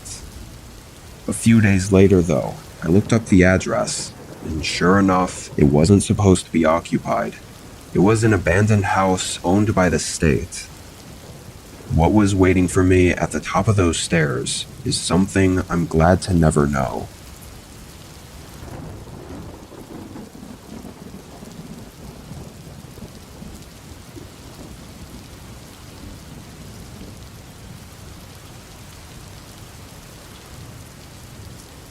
I I work at a really trashy bowling alley in my small town. It's one of those family-owned type places. Real small and not the best. But in our town, it was a regular place a lot of people went to for some reason. I think it was because it was one of the only 24/7 places open for people to hang at. At least it used to be. This was in December. I had the dreaded 10 to 6 shift. It was almost always dead, and this night it was even more so. There was a huge snowstorm rolling through our town. From the time I clocked in and took over for the last shift, not a single customer was there. I spent 2 hours cleaning up all the lanes, except for one, just in case a group happened to come in later. I checked out the windows. The parking lot was empty, and snow was stacking up. I wasn't sure someone could even drive through the parking lot with all this snow, unless a plow truck came through. After a bit, I pulled up a chair to the window and sat down, just looking out and resting, as there was nothing else to do. The place didn't have cameras, let alone anyone to watch them, so taking long breaks on slow days, or even sometimes sleeping, was easy to get away with. Another hour or so went by, when seemingly out of nowhere, there was a loud thud from behind the bowling lanes. I think I was half asleep when it happened, but I jolted up. I got off the chair and walked toward the back room. I really had no clue what that was. Maybe it had something to do with the snowstorm outside. The back room was where all the pins and bowling balls were stored, along with all the machines that run everything. It's basically a long hallway going the full length of the building. When I opened the door, it was completely dark. I didn't hear or see anything at first, until I looked down. There was water going down the hallway in a very clear footstep pattern. My face went pale. Hello?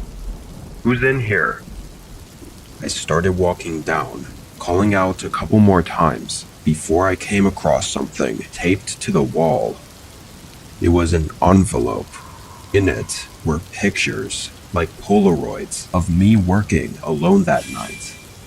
There were some of me cleaning the lanes and just walking around, and one was disturbingly close to me as I was sitting by the window. It looked like they must have only been a few feet behind me. I felt like I was gonna faint. I ran back out the way I came and right to the front desk, dialing 911. I tried waiting for a minute, but the silence of the building and the unknowingness of what was going on just started to build up anxiety in me. I ended up running out to my car and waiting in there. Despite the weather, police actually got there really quick, like in 2 or 3 minutes. Whoever had been stalking me that night left no traces. Of course, the trashy place didn't have any cameras, so there was nothing else to go on. I don't know what that person was trying to do, or if it was just some sick joke, or what. Since then, I didn't have anything else happen. I quit a couple months after, though.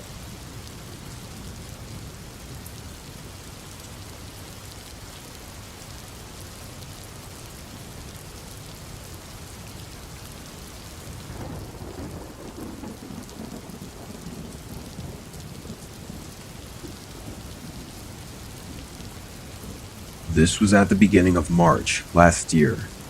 It was still winter, but the snow and cold around here had mostly died down.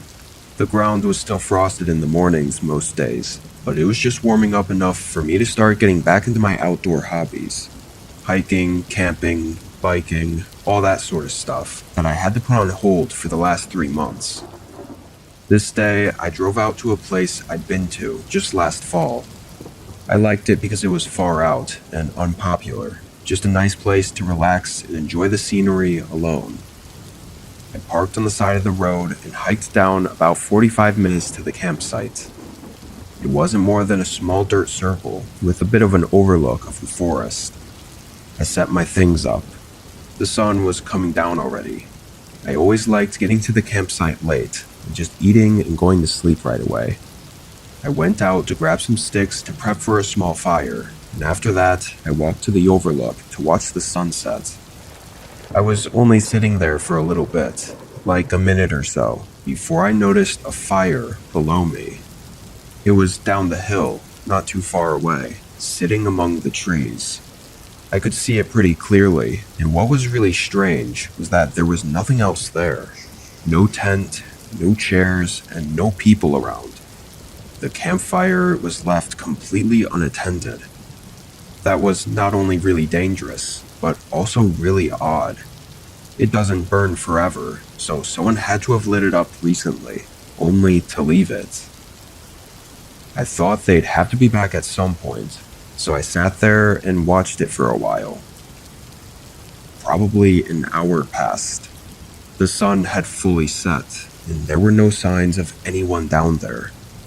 Strangely, the fire seemed to pick up though, almost like they had put full logs under the sticks so that it would burn longer and larger, like a bonfire. I was getting worried, especially with me being so close. I decided to go down and just check in on it, and maybe put it out myself if nobody else was there. It was only about a 2-minute walk to get there, but with it dark out, I had to use my flashlight. Approaching the campfire, it was very quiet. The sound of the roaring flame, crackling and flocking in the wind, was the only sound. I walked up to it. The flame was already too high and nearly out of control, and yet there were still more logs under it that had yet to light. Who the hell did this? There was no way this was an accident. I started grabbing the wet soil and tossing it on top of the wood. It was working decently, bringing the flame down enough for me to reach under and remove the larger unlit logs. It took a good 5 minutes, but eventually I got it done. It was suddenly so quiet and dark. I turned my flashlight back on and began walking back. I decided I wasn't comfortable staying here, not with whoever was out there. I got back and started packing, and midway through, I heard footsteps nearby. I looked out and saw the outline of someone walking up to my campsite. I stood up and faced them. Hey, did you light that fire? The person stopped and stood there, maybe 50 yards away, still covered by the dark. Hello? I see you out there. Can you just answer my question? I yelled again, but got no response. An eerie feeling came over me. I needed to leave now. I kept packing, all the while that person stayed there, watching me the whole time. I finally tossed my bag on my shoulders and started walking. They stayed there for as long as I could see them. I got back to my car and reported it to the police. Everything about that situation is still unknown though. Who was that out there? Were they trying to start a huge forest fire? Or had they seen me arrive and for some reason built it to get my attention? Thankfully, I didn't stay to find out.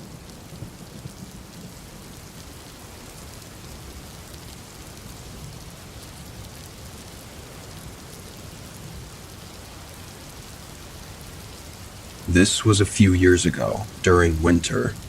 I was working from home as a customer service rep. This night, I had an afternoon shift from 4 p.m. to 12. I went up to my office, closed the door, and started working at my desk. The first half of my shift was normal. It went by quickly. I took my break to eat dinner, then got back to it. After that, it was much slower. So I was mostly just sitting at my desk, staring at the blank screen and waiting for any tickets to come through. But out of nowhere, there was something behind me. A noise, kind of loud, from somewhere in the house. I took my headphones off and looked at the door, then walked over and opened it to listen for it again. There were no other sounds though. I thought it was nothing, and I couldn't be away from my desk for too long anyway. So I just left the door open and went back to work. I forgot about it quickly, as there weren't any other sounds or noises, at least that I could hear through my headphones, for the next several hours. It wasn't until I was nearly done with work, around 11:30ish, that I heard something again. It was softer than whatever the first sound was, but this one felt different, like it gave me a bad gut feeling, almost scaring me. I got up from my chair and went to the hallway again. I looked down and instantly a spike of fear rushed through me. The door at the end of the hallway was wide open. How was that even possible? I looked down the other end of the hallway as I just stood there in shock when I noticed a shadow on the wall move. There was someone standing at the bottom of the steps. I could just make out their figure in the shadow. I backed up into the room and locked the door, getting my phone and calling the police. I was breathing heavily and absolutely terrified as I waited, staring at the crack beneath the door, expecting them to come up to it at any minute. I never heard them come upstairs though, or even move around downstairs. And when the cops made it and got inside, nobody else was there. We have no idea how they got in or why they did. What's horrifying is that I have the door to my office open, so they had to have walked right past me, probably seeing me sitting in there with my headphones on. I don't know what they were doing, but it's been hard to get over it when I have so many questions and uncertainties.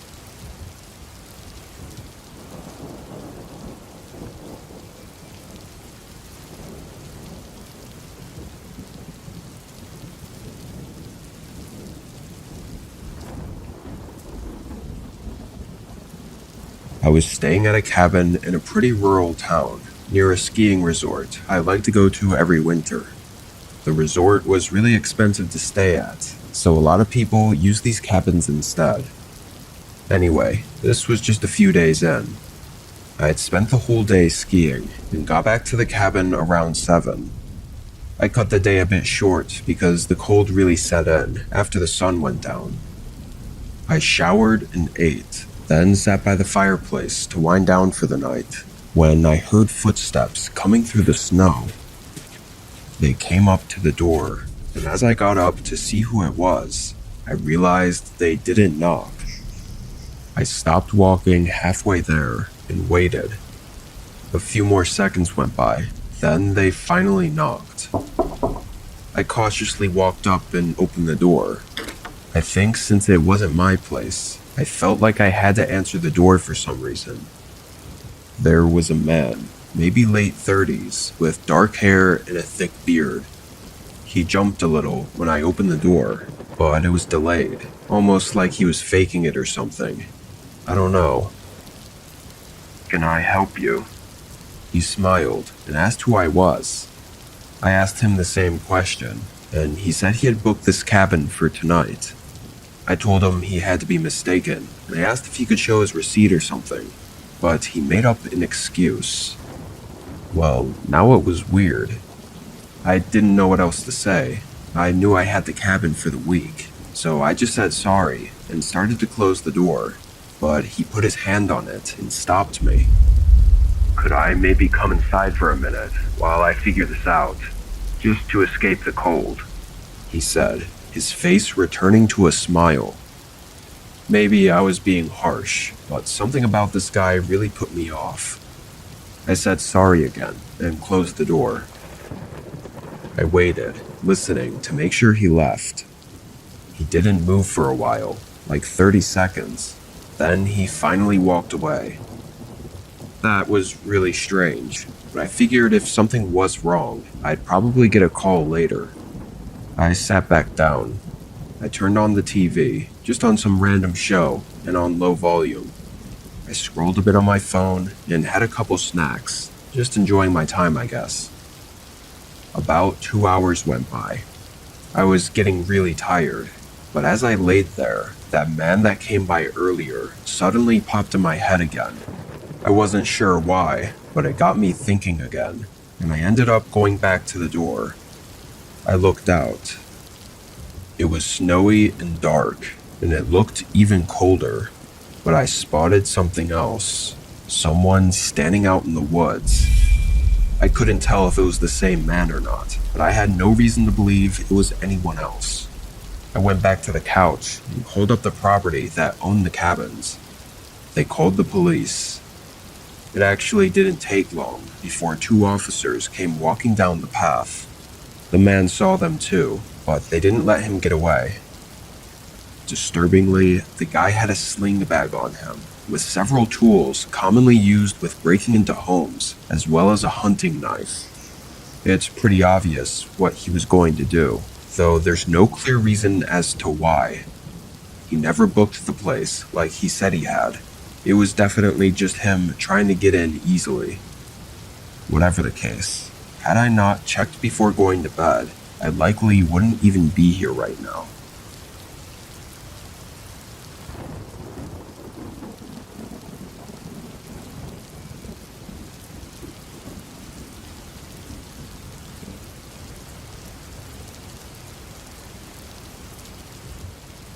I was driving home from work.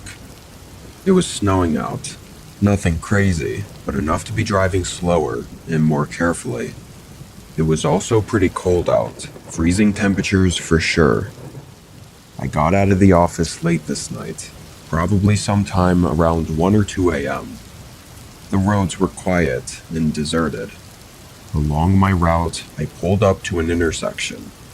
It was a red light, although no other cars were anywhere to be seen. I waited, thinking about how much I wanted to sleep when I get home, when all of a sudden there was a knock against my truck. I jumped back in my seat and darted my eyes to the passenger window. It was a woman. I had no idea where she came from, but she was knocking on my window and looking right at me. I rolled it down. She looked young, maybe in her late 20s, and her face looked cold and pale.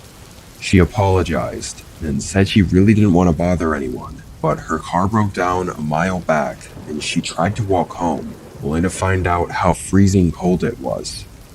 She wanted a ride, saying it was only another mile down this road. Feeling bad for her, I let her in. Maybe it was because of the way she said everything, or just because she looked like an innocent woman, but I believed her story.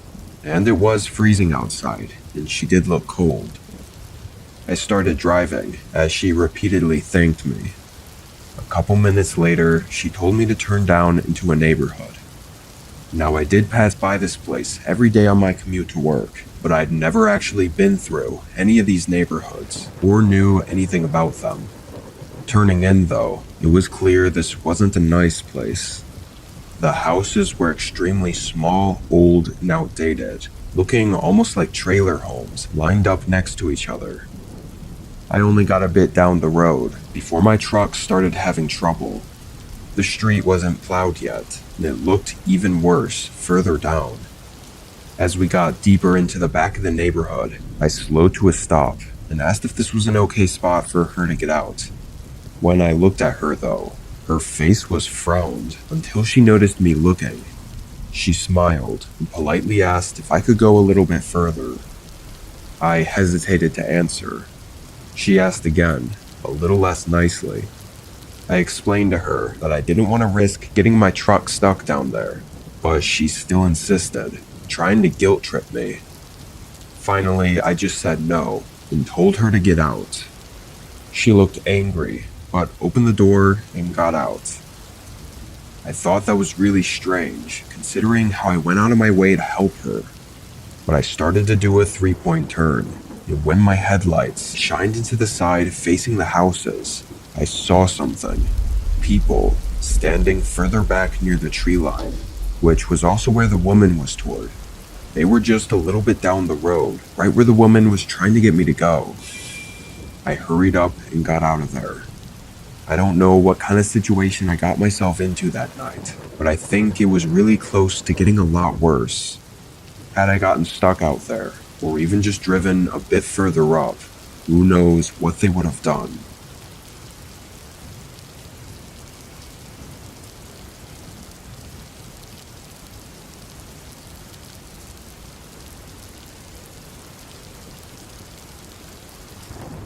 I was at home. As far as I was aware, this was a normal night. It was the middle of winter, and it was snowing outside. I'd gotten home from work, made dinner, and went to bed. But in the middle of the night, I woke up to a noise, like the creak of a wooden floorboard or the roof or something. It was a loud groaning creak as well, which made me think it might be a leak in the roof. I wasn't too nervous, but I knew I wouldn't be able to sleep if I didn't at least do a quick check around. I got up, leaving the lights off so as to not wake myself too much. I lazily walked into the hallway and opened the spare room. It was full of workout equipment. I looked up at the ceiling, and there was no water damage or anything. I also didn't hear any loud winds from outside. I wondered if it was even snowing still. I walked over to the window and pushed the curtains aside. It was snowing, but not very hard at all. I didn't know what to think about that. Maybe I was exaggerating how loud the creak was. Still, I figured I should check the other room while I was up. I walked over and opened the door, looking up at the ceiling. Again, there was nothing to see. I took a few steps into the room though, and suddenly my foot was cold and wet. There was a damp spot on the carpet, like it was soaked in water. I looked directly up again, thinking there must be a leak I couldn't see, but there wasn't. I turned on the light, and now I could see several, maybe a dozen, of these water spots, all in a line, going from the window to the door. I walked back out into the hallway. The spots continued through the hallway and up to my bedroom. My heart started pounding. I looked through the doorway and froze when I saw them go further into my bedroom.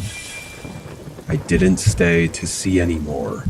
I ran to the kitchen, got my keys, and drove out.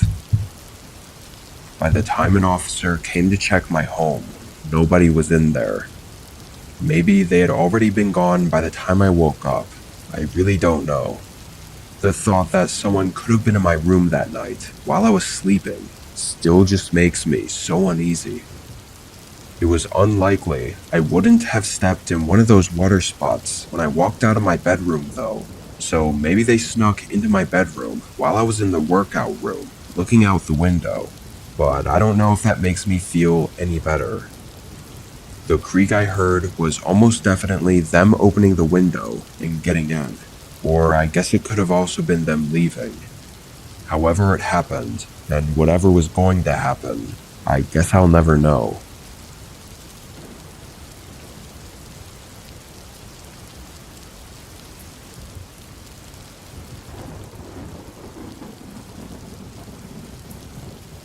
There was a severe blizzard going on this night. I had actually called off from work just so I didn't have to risk driving there. It was a complete whiteout. I couldn't see more than a couple feet away because the flurry of snow was blocking everything. Anyway, I stayed in all day, and something about the weather made me feel like cozying up on the couch at night and falling asleep while watching TV. I'm not even sure when I actually fell asleep. I think it was somewhat early though, like 8 or 9. I woke up very suddenly to someone coughing. It was just one cough, and I couldn't really tell which direction it came from or how far it was because I was asleep when it happened. Immediately, I noticed how dark it was though, like the whole house was pitch black. I must have been asleep for several hours. But the cough was someone outside my front door, this late at night, during a blizzard. I got up and looked out. It was still completely white outside. I couldn't see anything. I was really confused though. Had I even really heard something? Or was it one of those weird, real-feeling dreams? I turned around to walk back to the couch, but I caught something in the side of my eye, down the hallway, like something moving. I flicked on the light. I stared down the hallway for a moment. Is someone in here? I nervously spoke. I felt adrenaline building up in me. I still wasn't sure what I saw, but I felt trapped. I couldn't run out into the blizzard. I was stuck inside, maybe with someone else. I quietly walked down the hallway, but before I got to the end, there were several quick thumps, followed by the heavy winds suddenly flying into the house. I turned the corner. The window on the far end of the room was wide open. Someone had just run out. It felt like my body shut down for a second, but I ran up and closed the window, then called the police. Every sign and trace of the intruder was already covered up in the blizzard by the time they arrived. There's no saying who they were or what they were doing in my home.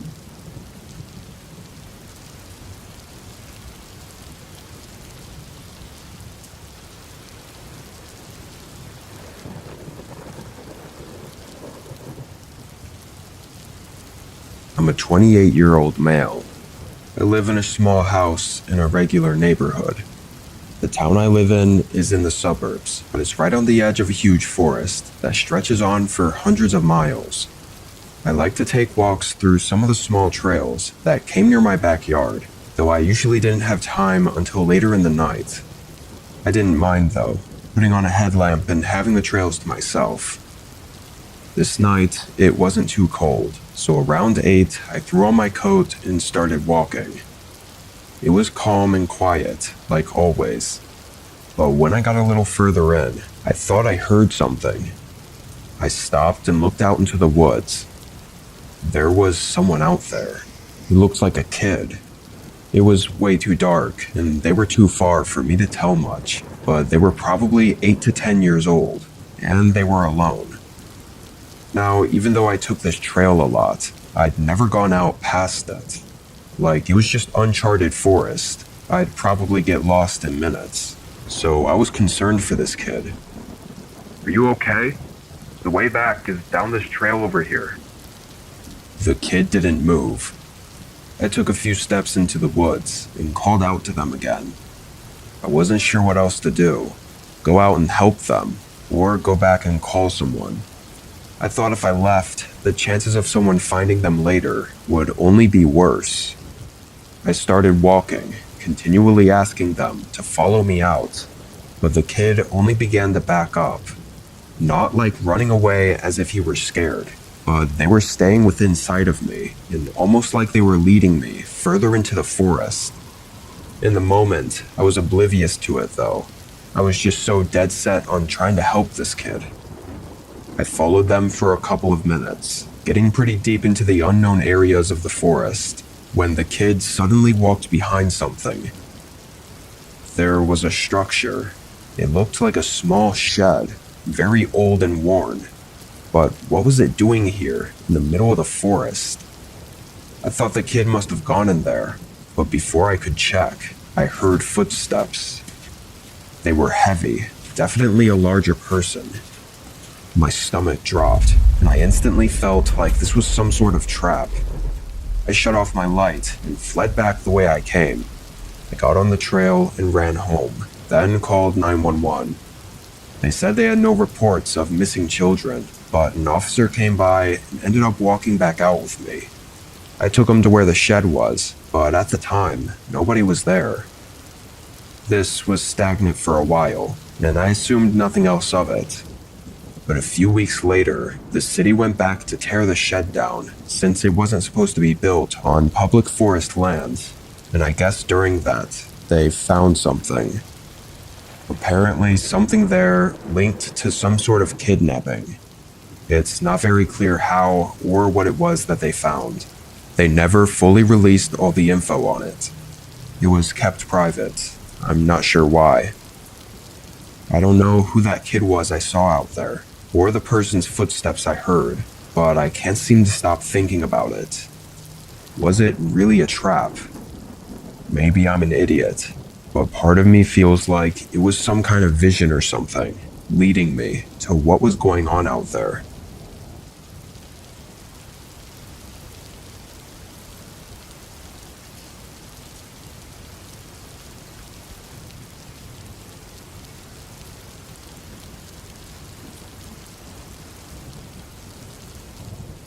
I used to work at a gas station. This was right at the beginning of January, after all the holidays. Around here, it gets insanely cold this month. I was working a later shift this night. Not a full overnight shift, but I think I was scheduled until 3 a.m. Anyway, it was snowing a bit, though it was really windy out and close to 10 degrees. Even just being outside for a few minutes was painful. Only a handful of customers even came through. Around 12, though, a man came inside the store. It startled me because I didn't hear his car pull in. The man didn't go any further into the shop, though. He just stood by the door. I greeted him, and he smiled and nodded, then stood there and looked out the glass door. My eyes shifted to the outside as well, and I noticed there weren't any cars. He must have walked here. How are you doing tonight, sir? I said, striking up a casual conversation. He looked at me and said he was fine, and that he was just taking shelter inside while he waited for his ride to get here. I said it was all good, and that he could stay as long as he needed. I still didn't fully understand his situation, but it was whatever. I made myself busy, stocking some of the shelves and tidying up the place. But an hour went by, and the man was still standing there, waiting.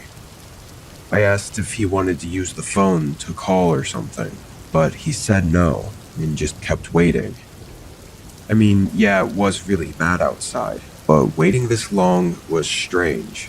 Even him just walking here was strange. Like, where did he even come from? I went back around the counter and stood there. I didn't know what else to say to him. I waited another 30 minutes, spacing out and occasionally checking my phone, when the guy suddenly stood up a little straighter and looked at me. His eyes were dull, instantly sending a chill through me. I was gonna ask if everything was okay, but a light glared through the window. A car was pulling in. They came right up to the spot near the door and parked. Nobody got out though. I looked back at the man. He was still staring at me, but then he opened the door and walked out into the snow and up to the car. The driver rolled the window down, and instead of him getting in, they talked for a minute. Something in my gut felt wrong about this. It seemed like they were planning something, and I wasn't going to take the risk. I walked around the counter and hurried up to the door, locking it shut. The man immediately whipped his eyes back at me. He rushed to the door, trying to pull it open angrily. Then the man in the car got out and did the same thing, trying to get the door back open. They were pissed off. I ran back to the counter and called the police, just hoping they didn't have anything to break the door with. Thankfully, once they saw me on the phone though, they got in the car and drove away. Obviously, they were planning something. What it was, I don't know. They were never found.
I worked as a babysitter during my college years just to make some extra money without having to have a set work schedule. For the most part, I took care of this one family's 4-year-old boy a couple times a week, as the parents would often have dinner events for work. The boy was quiet, but I appreciated that because he was easy to watch over. He didn't do much besides watch TV and play with toys, and he seemed to like me. This was my 6th time watching after him.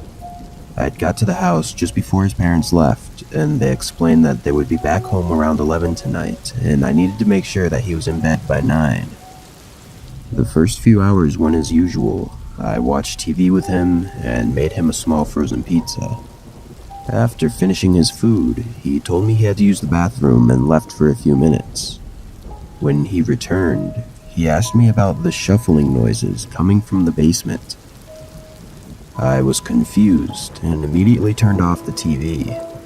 Sure enough, as soon as the TV was quiet, I could clearly hear something moving around down there. It was very faint though, and I couldn't tell what it was.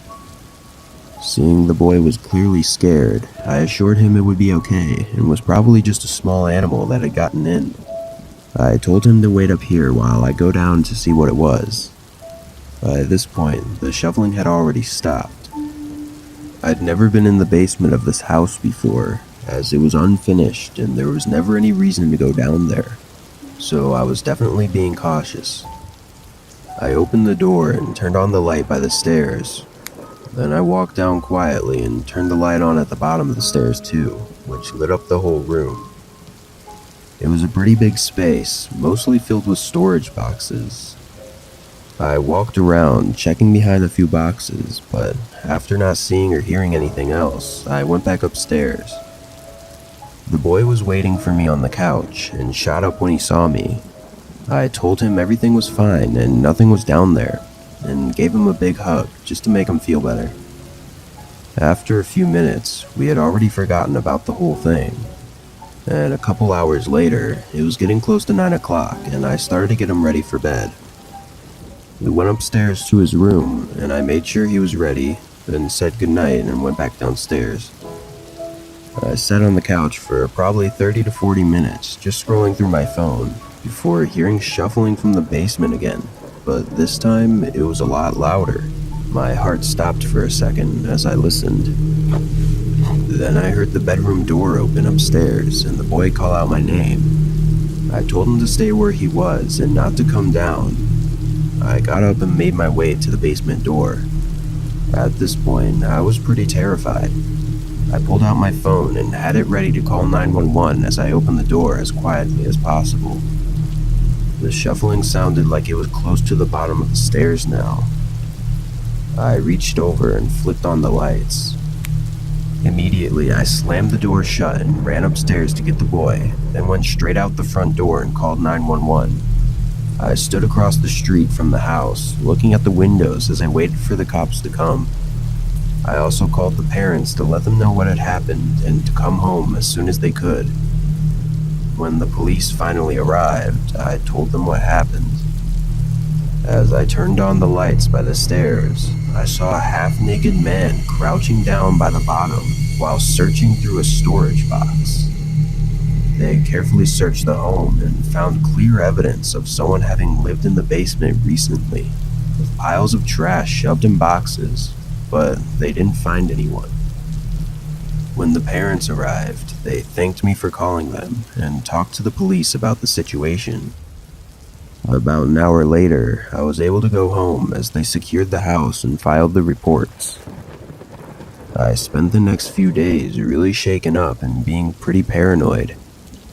For a couple of weeks, I kept in touch with the parents to see if there were any updates on the man, but nothing ever came up. Eventually, we lost touch as I no longer wanted to babysit anymore. I think the most terrifying thing about it was that he never got caught, and he could be living in someone else's basement right now without them even knowing.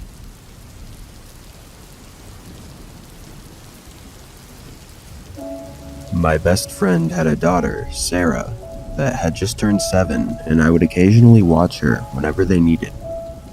They lived in a really nice home in Washington, surrounded by trees and mountains. The nearest neighbors were a couple miles away, so I always enjoyed the peace and quiet while staying there. Anyways, my friend had asked me if I could watch Sarah for 2 days while she was going on a business trip. I agreed, and a few weeks later arrived at her house.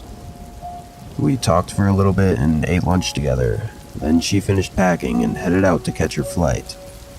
I hung out with Sarah for a few hours, listening to her talk about school and her friends. Then I took her out to pick up some dinner and dessert. We got back to the house around 8 and agreed to watch a movie just before bed. I sat on the couch and began scrolling through a list of movies to find one when I hear Sarah ask me, "Who's that?" I look where she's pointing, at the front door, and then hear someone knocking. With the house being so isolated, I never thought anyone would come up to the door.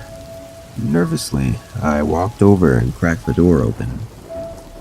There was a tall man standing on the porch. He looked a little surprised when I opened the door. "Can I help you?" I asked.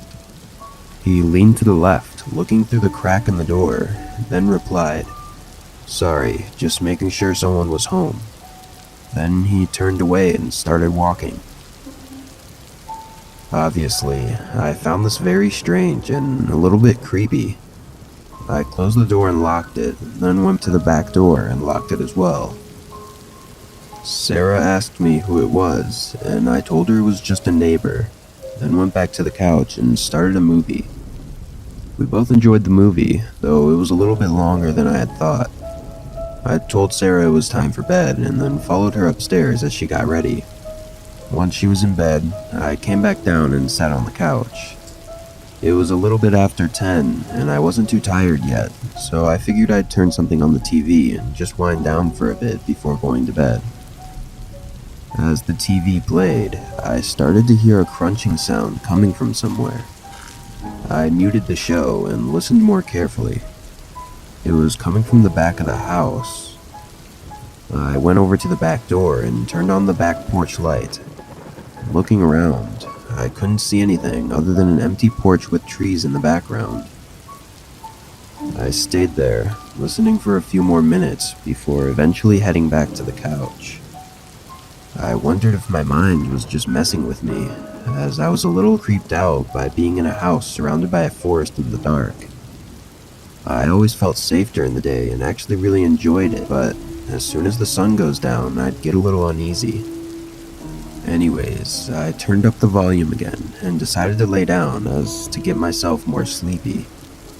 Apparently it worked too well, and I fell asleep on the couch shortly after. A couple hours later, I woke up, noticing the TV was still on. I turned it off and sat up, rubbing my eyes tiredly. But then I started to get an uneasy feeling again, as I noticed how silent it was in the house. There wasn't any sound at all. Then I began to hear that same crunching sound, but this time clearly sounding like footsteps. It was coming from the right side of the house, which was right by the room that I was in. A few seconds later, they stopped, seemingly right outside one of the windows that had the curtains down.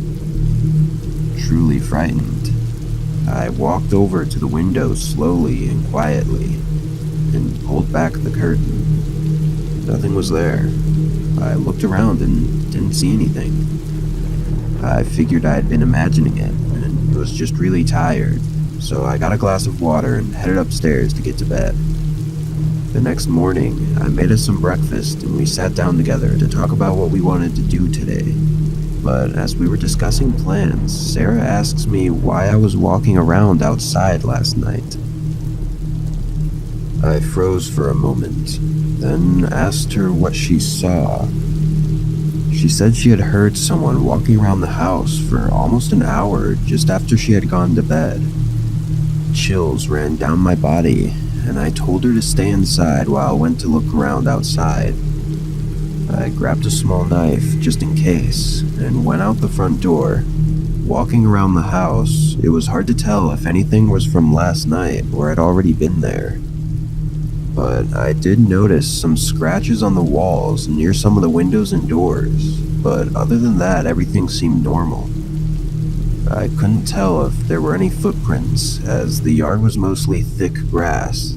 As I made my way back to the front door, I saw that same man from yesterday walking down the street in front of the house. He was just walking past, But again, this house was pretty far from anything else, so he had to have walked a couple miles at least just to get there. I went back inside and told Sarah that we were going to go to the mall today and walk around. I really didn't want to be in the house anymore, so I wanted to spend as much time away as possible. We stayed out for a while and didn't get back to the house until 6. My friend called me soon after just to check up on us. I mentioned the strange man that I had seen and described his features to her, and she actually said that she recognized the man from a few weeks ago. Apparently he had come up to her house and asked if he could stay the night, to which she obviously declined. We agreed that if anything else happened, I wouldn't take any chances and would call the police. As the sun started to go down, I made sure to check all the doors one last time to make sure that they were locked. It was around 9 p.m., and Sarah and I were playing a quick board game before bed, when we both started to hear a soft tapping noise coming from outside one of the windows. I stood up slowly and told Sarah to stay calm. But then a loud scratching came from outside the walls of the house, right by the window in the room we were in. I grabbed Sarah and ran into the garage. We got in the car and I backed out of the driveway as quick as I could, making sure the garage fully shut before driving off. I couldn't see much in the darkness as we were leaving, but Sarah said that she saw someone running into the trees behind the house. I pulled into a hotel parking lot and called the police to report the incident, and called my friend to let them know what had happened. We were met 10 minutes later by 2 officers at the hotel, and they informed us that 2 more were at the house looking around. I told them everything and gave them a description of the man, and eventually they left. We ended up staying in a room at the hotel for the night. The next morning, my friend called and said her flight was just landing and she would be back in an hour, so we headed over to the house. We waited in the driveway for her to arrive, then we all went in together to make sure it was safe. I stayed for a few hours just to talk about everything, and then I said goodbye and went home. It was definitely one of the scariest things to ever happen to me. But fortunately, the man was caught a month later after having been reported by multiple people for trying to break into their homes. What scares me the most about the guy was that he never said what his reasoning was for his actions. He had apparently broken into one of the homes, but he didn't steal anything at all. He just looked around for a little bit and then left empty-handed. It always makes me wonder what he was actually trying to do on the night he tried to break in.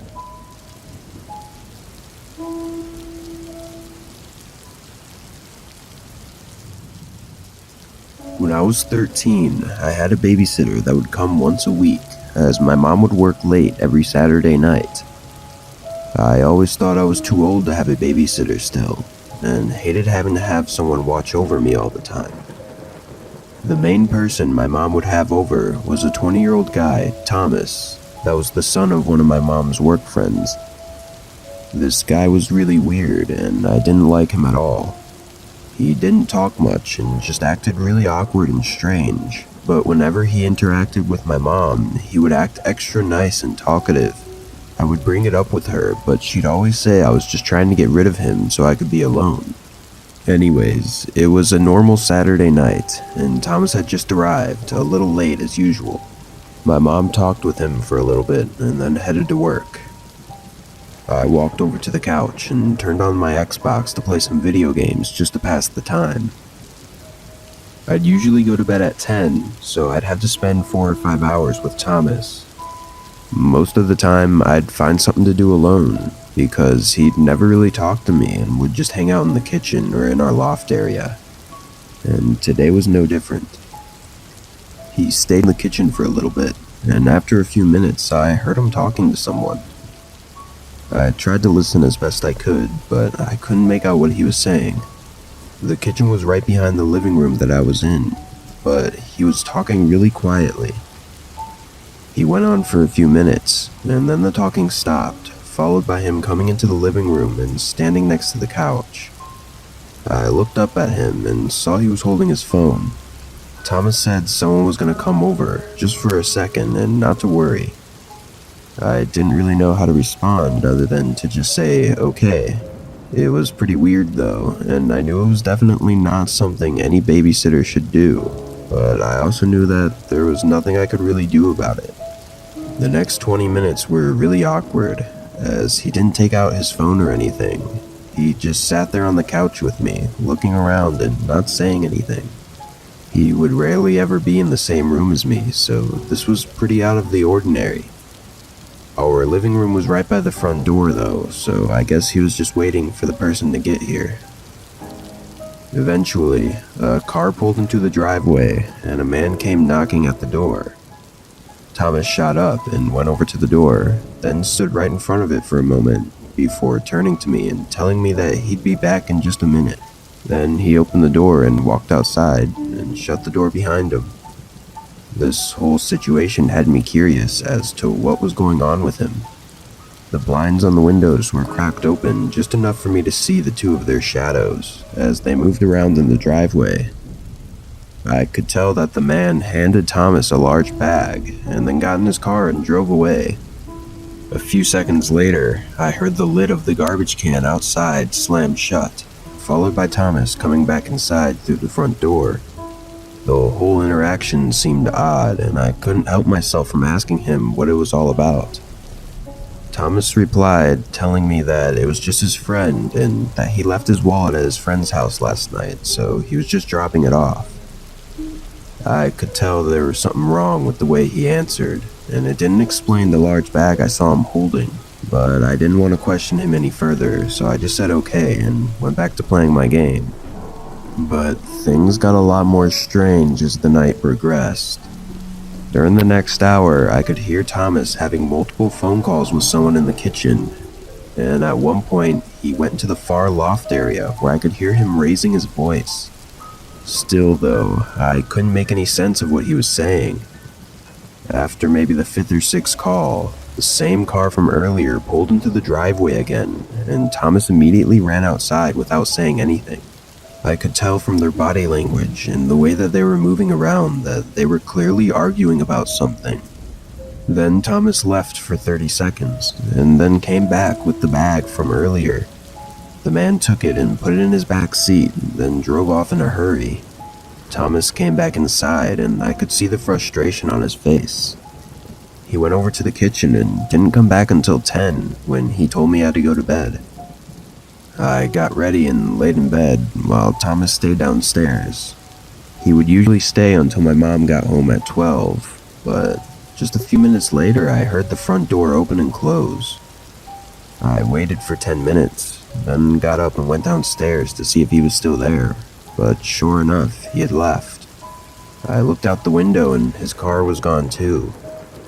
I stayed up in bed for a few hours to wait for my mom to get home, and then told her everything that had happened. She seemed to believe me this time, as she also thought it was strange and really unprofessional to leave the house before she came home. The next day, she tried calling him, but he didn't answer. Eventually, though, she got a hold of her friend, who was Thomas's mom, and asked what happened, and she said that Thomas came home feeling sick. We both knew that was a lie and didn't make much sense, as he could have just called her and told her he wasn't feeling well. Anyways, it's been almost 10 years since all that happened, and I still find myself thinking about how weird that night was. I always wonder what the two were arguing about, why he left, and what was in the bag.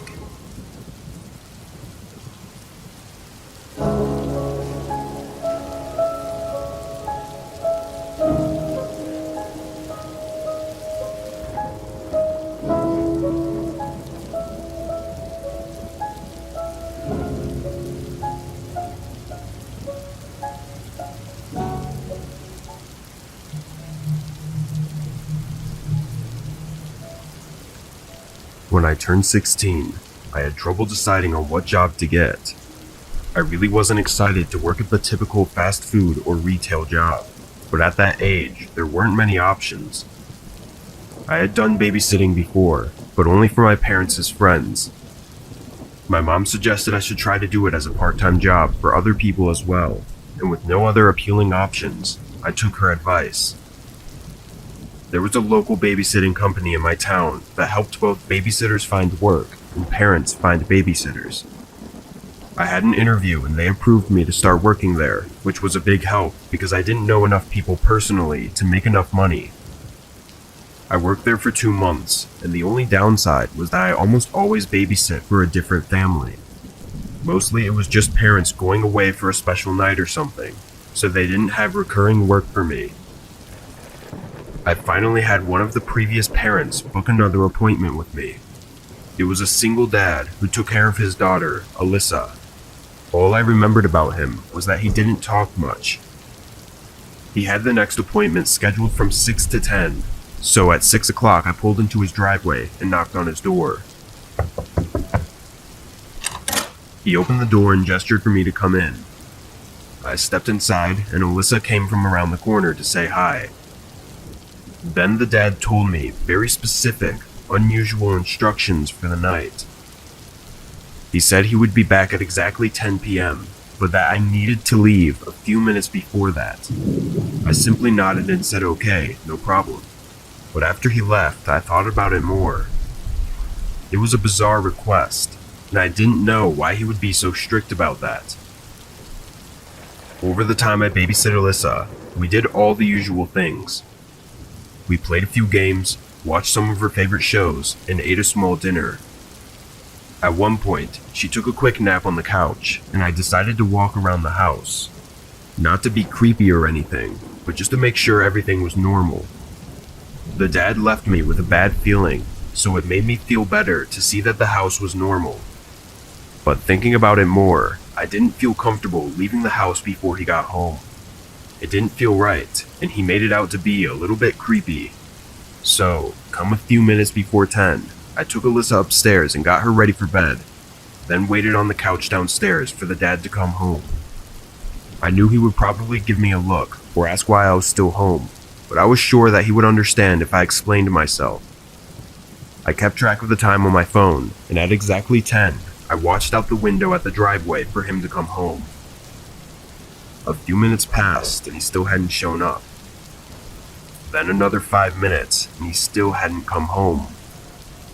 This was only strange because he had been so clear about being home at exactly 10 and even wanted me to leave early. I was glad I stayed at this point because leaving Alyssa alone for more than a few minutes like he said would not have been safe. Once 20 minutes came and went, I tried to call him. The phone rang for a while, then he answered. "Hey, I just wanted to check in and make sure everything was okay. I'm still here waiting for you to come home," I said. There was a long pause. "I told you to leave before 10. Please, go home now." I didn't know how to respond, but then he added on, "I'm waiting for you to leave." I let out a shaky, "Okay," then hung up. Things were getting really creepy now, and I was not comfortable being in the house, but even less comfortable with leaving Alyssa alone in the house. I decided to call the police. I had no contact with the dad during the 10 minutes I waited for the police to come. But almost as soon as they arrived, the dad pulled into the driveway as well. I explained myself and everything strange that was going on, but the dad denied ever telling me to leave before he got home, or that he was waiting for me to leave. He claimed he was just running late, and that over our phone call he told me that he'd be home in a few minutes, nothing else. He allowed them to look around, but nothing came up. Nothing else happened, and they had me go home. They told me that even if I did have proof of what he'd said, they really couldn't charge him with anything unless it was linked to something else. It aches my heart knowing that Alyssa is still alone with her dad, who is definitely up to something. Otherwise, why would he try so hard to hide it and lie about everything he told me?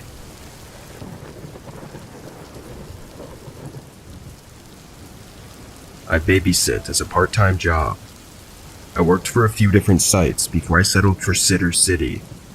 This specific babysitting site allowed me to work the random hours that I wanted and not have to worry about being able to babysit on a set schedule every week.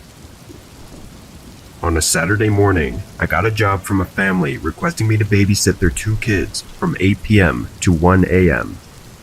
I worked mid-shift at my regular job that day, so this still worked for my schedule. Also, these late-night jobs are always the best because the kids usually go to bed between 9 and 10, so I'm left to just relax until the parents get home. I accepted the job, and that night I drove over and met the parents 10 minutes early. They introduced the kids, who were both very young boys, I think 5 and 6 years old. They told me to just make sure that they were in bed by 9:30, then they left. The 2 boys were both pretty shy and watched cartoons for most of the time. I'd say half of the kids I meet are just like this though. At 9:30, I turned off the TV and got them in bed without any problems, then went downstairs and sat on the couch. I had 3.5 hours to myself before the parents got back. I brought headphones to prepare for this, and put them in and started watching YouTube on my phone. I was tired, so I needed something to keep me busy so that I wouldn't fall asleep. Like I said, these late jobs are the best because it doesn't feel like you're even babysitting, but the hardest part of it is not falling asleep. By 11, I was really pushing myself to keep my eyes open. Watching videos on my phone was starting to make me even more sleepy, so I put my phone down and got up. I walked into the kitchen to pour myself a cup of water, then stood by the table while I sipped on it, hoping to wake myself up some more. Then I heard a voice. It was one of the boys upstairs calling for me. I put my water down and walked quickly up the stairs and into his room. It was the older of the 2. He was sitting up in his bed and looked really scared. You okay? I asked, sitting on the edge of his bed. He said in between his cries that he heard someone walking outside his room. I told him that it was okay and that nobody else was here, then tucked him back in.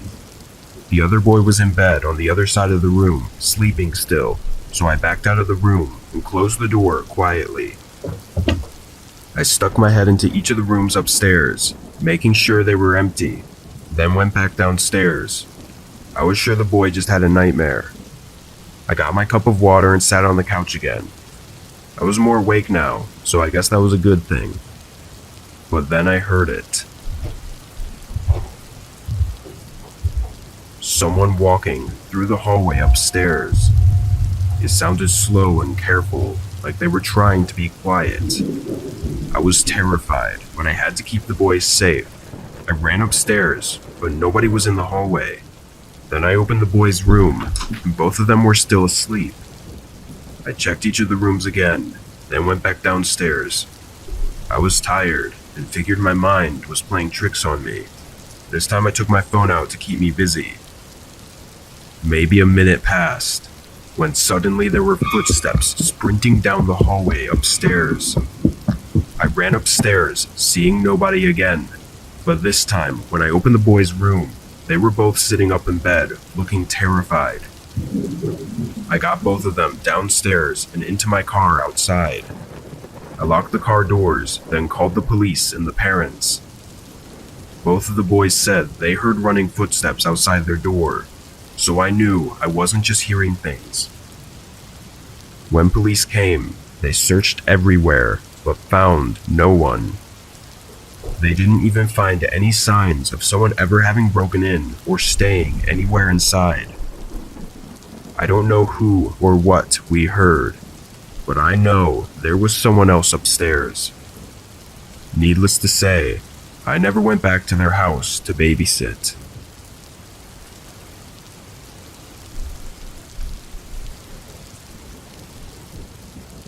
I used to babysit my younger brother a lot while growing up. I was 5 years older, so by the time I was 13 or 14, my parents were okay with me watching over him while they would go out. They would never leave us alone for too long, though, never more than just a few hours at a time. This happened when my parents went to a work party together one night on the weekend. They left at 5 and told me they would be back before 9. They left us food in the fridge and told me to watch my brother and call if I needed anything. To me, watching my brother actually meant just making sure nothing happens to him or that he doesn't leave. I never actually sat there and watched over him and whatever he was doing. I'd help him turn on his favorite show and then go do whatever I wanted to do in the other room. Sometimes I would hang out with him, but our age difference made it hard for us to enjoy doing the same things. I was in my bedroom, which was still on the first floor, and my brother was in the living room when the doorbell rang. My parents had only been gone for an hour, so I knew it wasn't them. I got up and went to the front door. My brother was standing up in the living room, looking over at the door, and that's when I saw a man looking through the small side window on the porch. When he noticed me, he waved and pointed at the door as if to meet him there. I don't know if a lot of houses have these, but ours had 2 front doors. There was a main wooden door with a metal gate-like door in front of it. We always kept both locked. I opened the main door partially, but kept the gate door shut. I didn't know what to say, so I let him talk first. Hi, buddy. Are your parents home? He asked. No, not right now. Sorry. I said, thinking he was trying to sell something. Oh, thank you. He said, turning and walking away. I closed the door and my brother asked who it was. I said it was just some random guy, then went back into my room. I really forgot about it and didn't think of it for a while. I made food for us a while later, then turned a show on for my brother and went back to my room to play on my console. But then I heard the front door open. I got up, confused and a little frightened. But before I could make it down the hall and over to the door, I heard the metal door unlock and open. I saw my little brother standing in the doorway, and that same man from earlier stepping inside our house. I didn't know what to do. The man greeted me again, but I didn't respond. I think I was in so much shock, I was just staring at him blankly. He faced my little brother and knelt down, starting to whisper something to him, and that's when I started moving over to my brother. The man then tried to put his arms around him, like he was trying to pick him up, but I quickly grabbed my brother's arm and pulled him back. The man eased off, putting his hands up like he wasn't doing anything. Don't worry, buddy. I just want to show him something. You can come too if you want. It's right outside, he said with a friendly smile that was very creepy at the moment. I backed up, holding my clueless brother close to my side. Please leave, I said, trying hard not to cry. He was still smiling, trying to act nice and caring. I called the police already. Please, just go. The man's whole attitude and face changed as soon as I said that. His smile went away and was replaced by anger and frustration. He took a step closer, and I yelled at the top of my lungs, screaming for help. The man backed up quickly and rushed out the front door, driving away in his truck. I called my parents right away, and they called the police for me. While we waited for everyone to show up, I yelled at my brother for letting the man in. He was crying and told me that the guy wanted to give him something. I knew my brother was too young to understand, but my emotions were taking over me, and I still yelled at him. The police made it first, and then my parents. They yelled at me for not watching over my brother. The man was seen on a neighbor's doorbell camera, leaving our house and driving away, but it was too dark to get any identity from the video. We were all sure, though, that the man had been watching us for a while, trying to find the perfect time to kidnap us. He got really close, but thankfully after that day, he never tried anything else.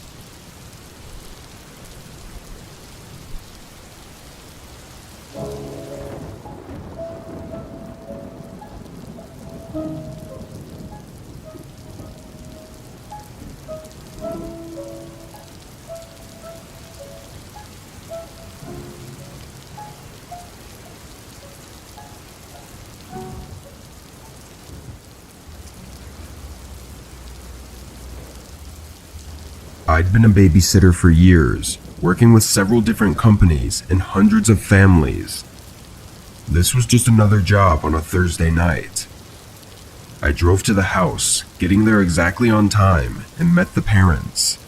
They were having a date night at a concert downtown and would be gone for 5 to 6 hours. It was 6:30 already, so this was a late job. They introduced me to their son, Jay, who was 10. He was very talkative and seemed to enjoy my company. When the parents left, he was excited to show me his video games and have me be his audience while he played. He played for around 2 hours before I started getting hungry. I let him continue playing in the living room while I made something to eat in the kitchen. I spent maybe 5 minutes heating up a meal, but then all of a sudden, when I got back, Jay was different. He wasn't talking anymore, and he seemed really shy. I tried starting up conversations, but he would barely respond. I had no idea what happened. I asked him if everything was okay, but he just nodded. I didn't want to be bothering him about it too much, so I pretended like nothing was wrong and watched him play some more. Once 9:30 came around, I told him it was time for bed and made sure he got ready. He was still acting weird, trying to avoid me and delay going to bed for as long as possible. Finally, just before 10, he got in bed. I went downstairs and sat on the couch. I was replaying the whole night in my head, wondering what went wrong, but there really didn't seem to be anything I did. I left him alone for a few minutes while I made food, and then it was like he just flipped a switch. While I was thinking on the couch, I heard Jay upstairs. He was walking down the hallway and then opened the door. I quickly went upstairs to see what he was doing, but he wasn't in the hallway. I opened the door to his room, and there he was, sitting in his bed just as I left him. "What are you doing, Jay?" I asked nicely. He looked scared of me. After no response, I just decided to let it go and began walking out the door, but then he said to me he had to use the bathroom. I said okay and let him go down the hall, but while he was in there, I took a look around his room. It all looked like an ordinary 10-year-old boy's room. Just as I was walking out, I noticed something in the corner of my eye. I looked over, and right by the closet, I could see someone's eye looking back at me through the crack in the door. I hesitated, then walked out of the room and closed the door. I listened and didn't hear any movement in the room. As soon as Jay came out of the bathroom, I told him to be quiet and rushed him downstairs and into my car. I dialed 911, and as we waited for them to show up, I asked Jay if he knew someone else was in the house. He was quiet, not responding to me at all. When the first officer came, he went right inside and caught the man walking around upstairs. He looked like a 30-year-old creep. When questioned, the man said he was a friend of Jay's and that Jay even let him in the house to babysit for the night. Strangely, when the parents got home, they basically pushed me away and didn't give me any more updates on what happened. There was obviously something really weird going on, because Jay was very scared of him. I don't know if they knew each other or if this was a first-time encounter, but I hope it was all dealt with well by the police.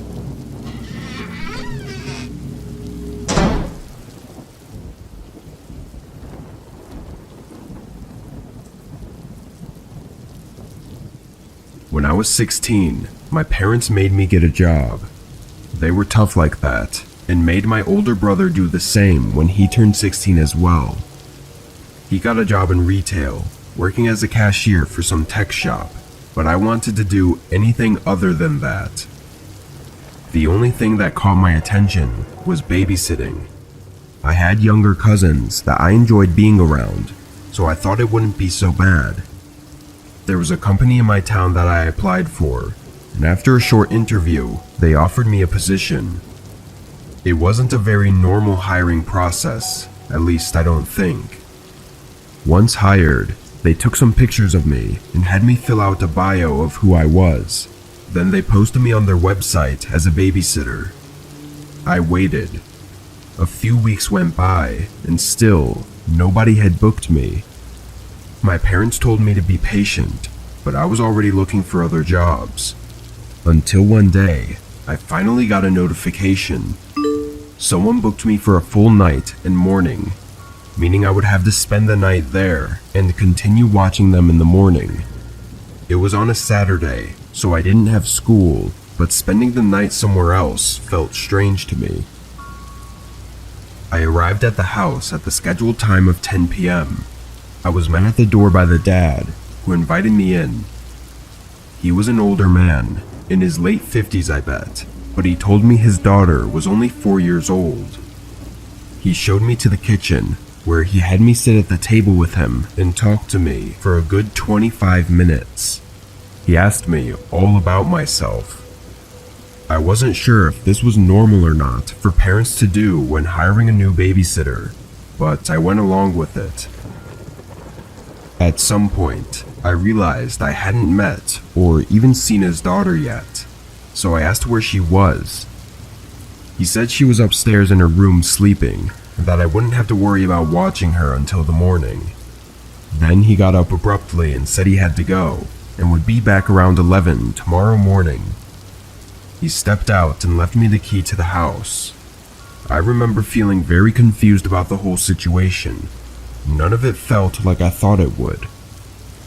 The first thing I did after he left was walk around the bottom floor. I forgot to ask where I was supposed to sleep, or if there was food for me to make, or any games for us to play.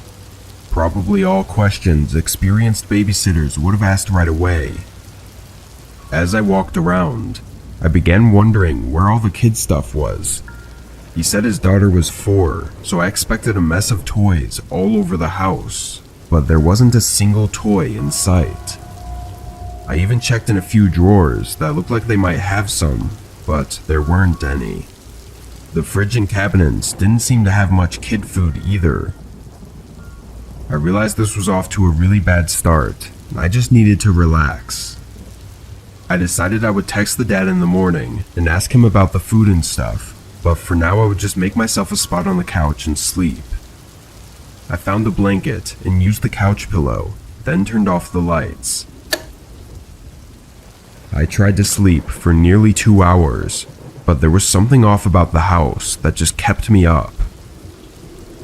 Then, at 1 a.m., I heard something click on the other side of the house. I shot up and looked across the room. The whole house was quiet now. I was sitting up for a minute until I heard the back door softly slide open. My heart was pounding as I got up and went to the hallway that had a clear view of the back door. I was confused to see the dad with his back to me while he was trying to softly close the door behind him.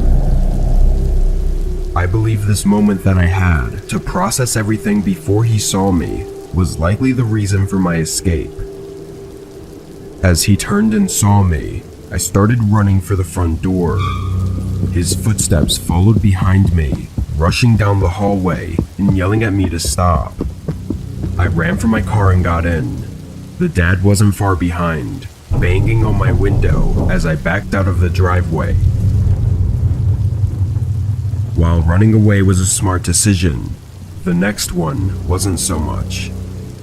I didn't say anything about what happened. I think I was worried that I had done something wrong or messed up as a babysitter somehow. A month later though, I finally told my parents and they said it was too late, but I should have reported it. It was an obvious red flag that the man didn't contact the babysitting company, practically showing that he was guilty of something. I'm sure there was no daughter, and no reason for me to be at his house, other than for some sick plan he had set up for me.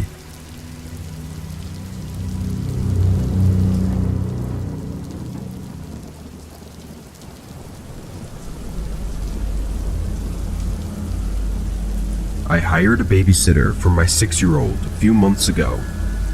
I used a website to hire the same young girl every time because she was familiar with my son already. On this night though, she wasn't available. I had somewhere to be at 5 and only needed someone to watch my son for a few hours, but there was only one babysitter able to come at that time. It was a 17-year-old boy named Ben, who looked nice in the pictures.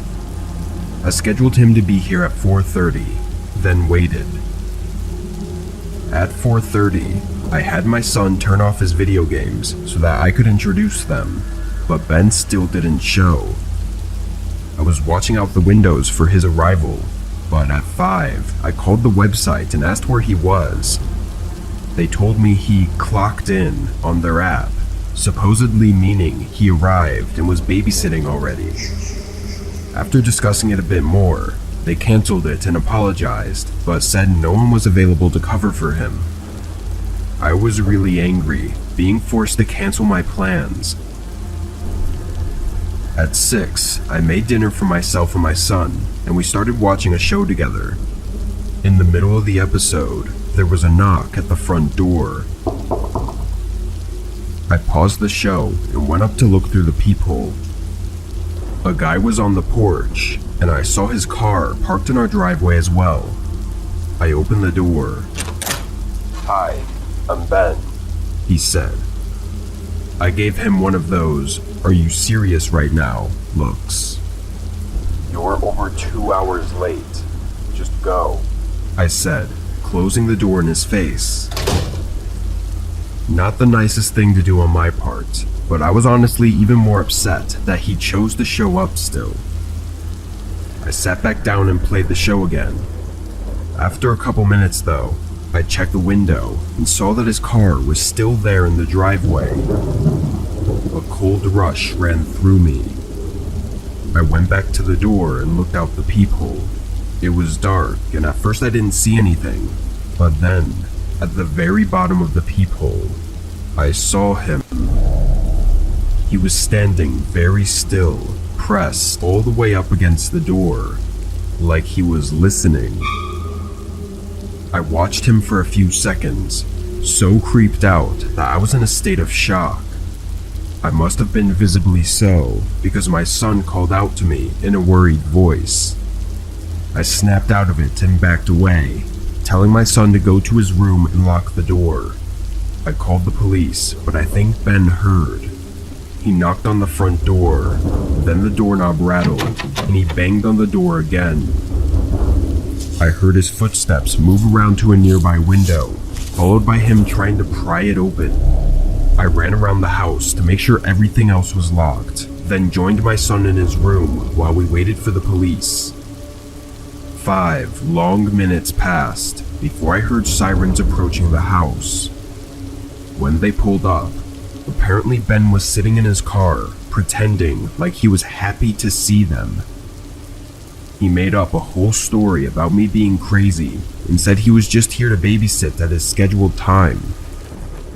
His lies didn't last after I showed them the confirmation email saying he was supposed to come 2 hours ago. The next few weeks were overcomplicated, but at the end of everything, not much happened. Ben lost his job, but aside from that, nothing else was really done because he denied everything. It's really scary, because if he had shown up on time, then I would have left my son alone with him. I don't know what he was trying to do, but I'm glad I didn't have to find out.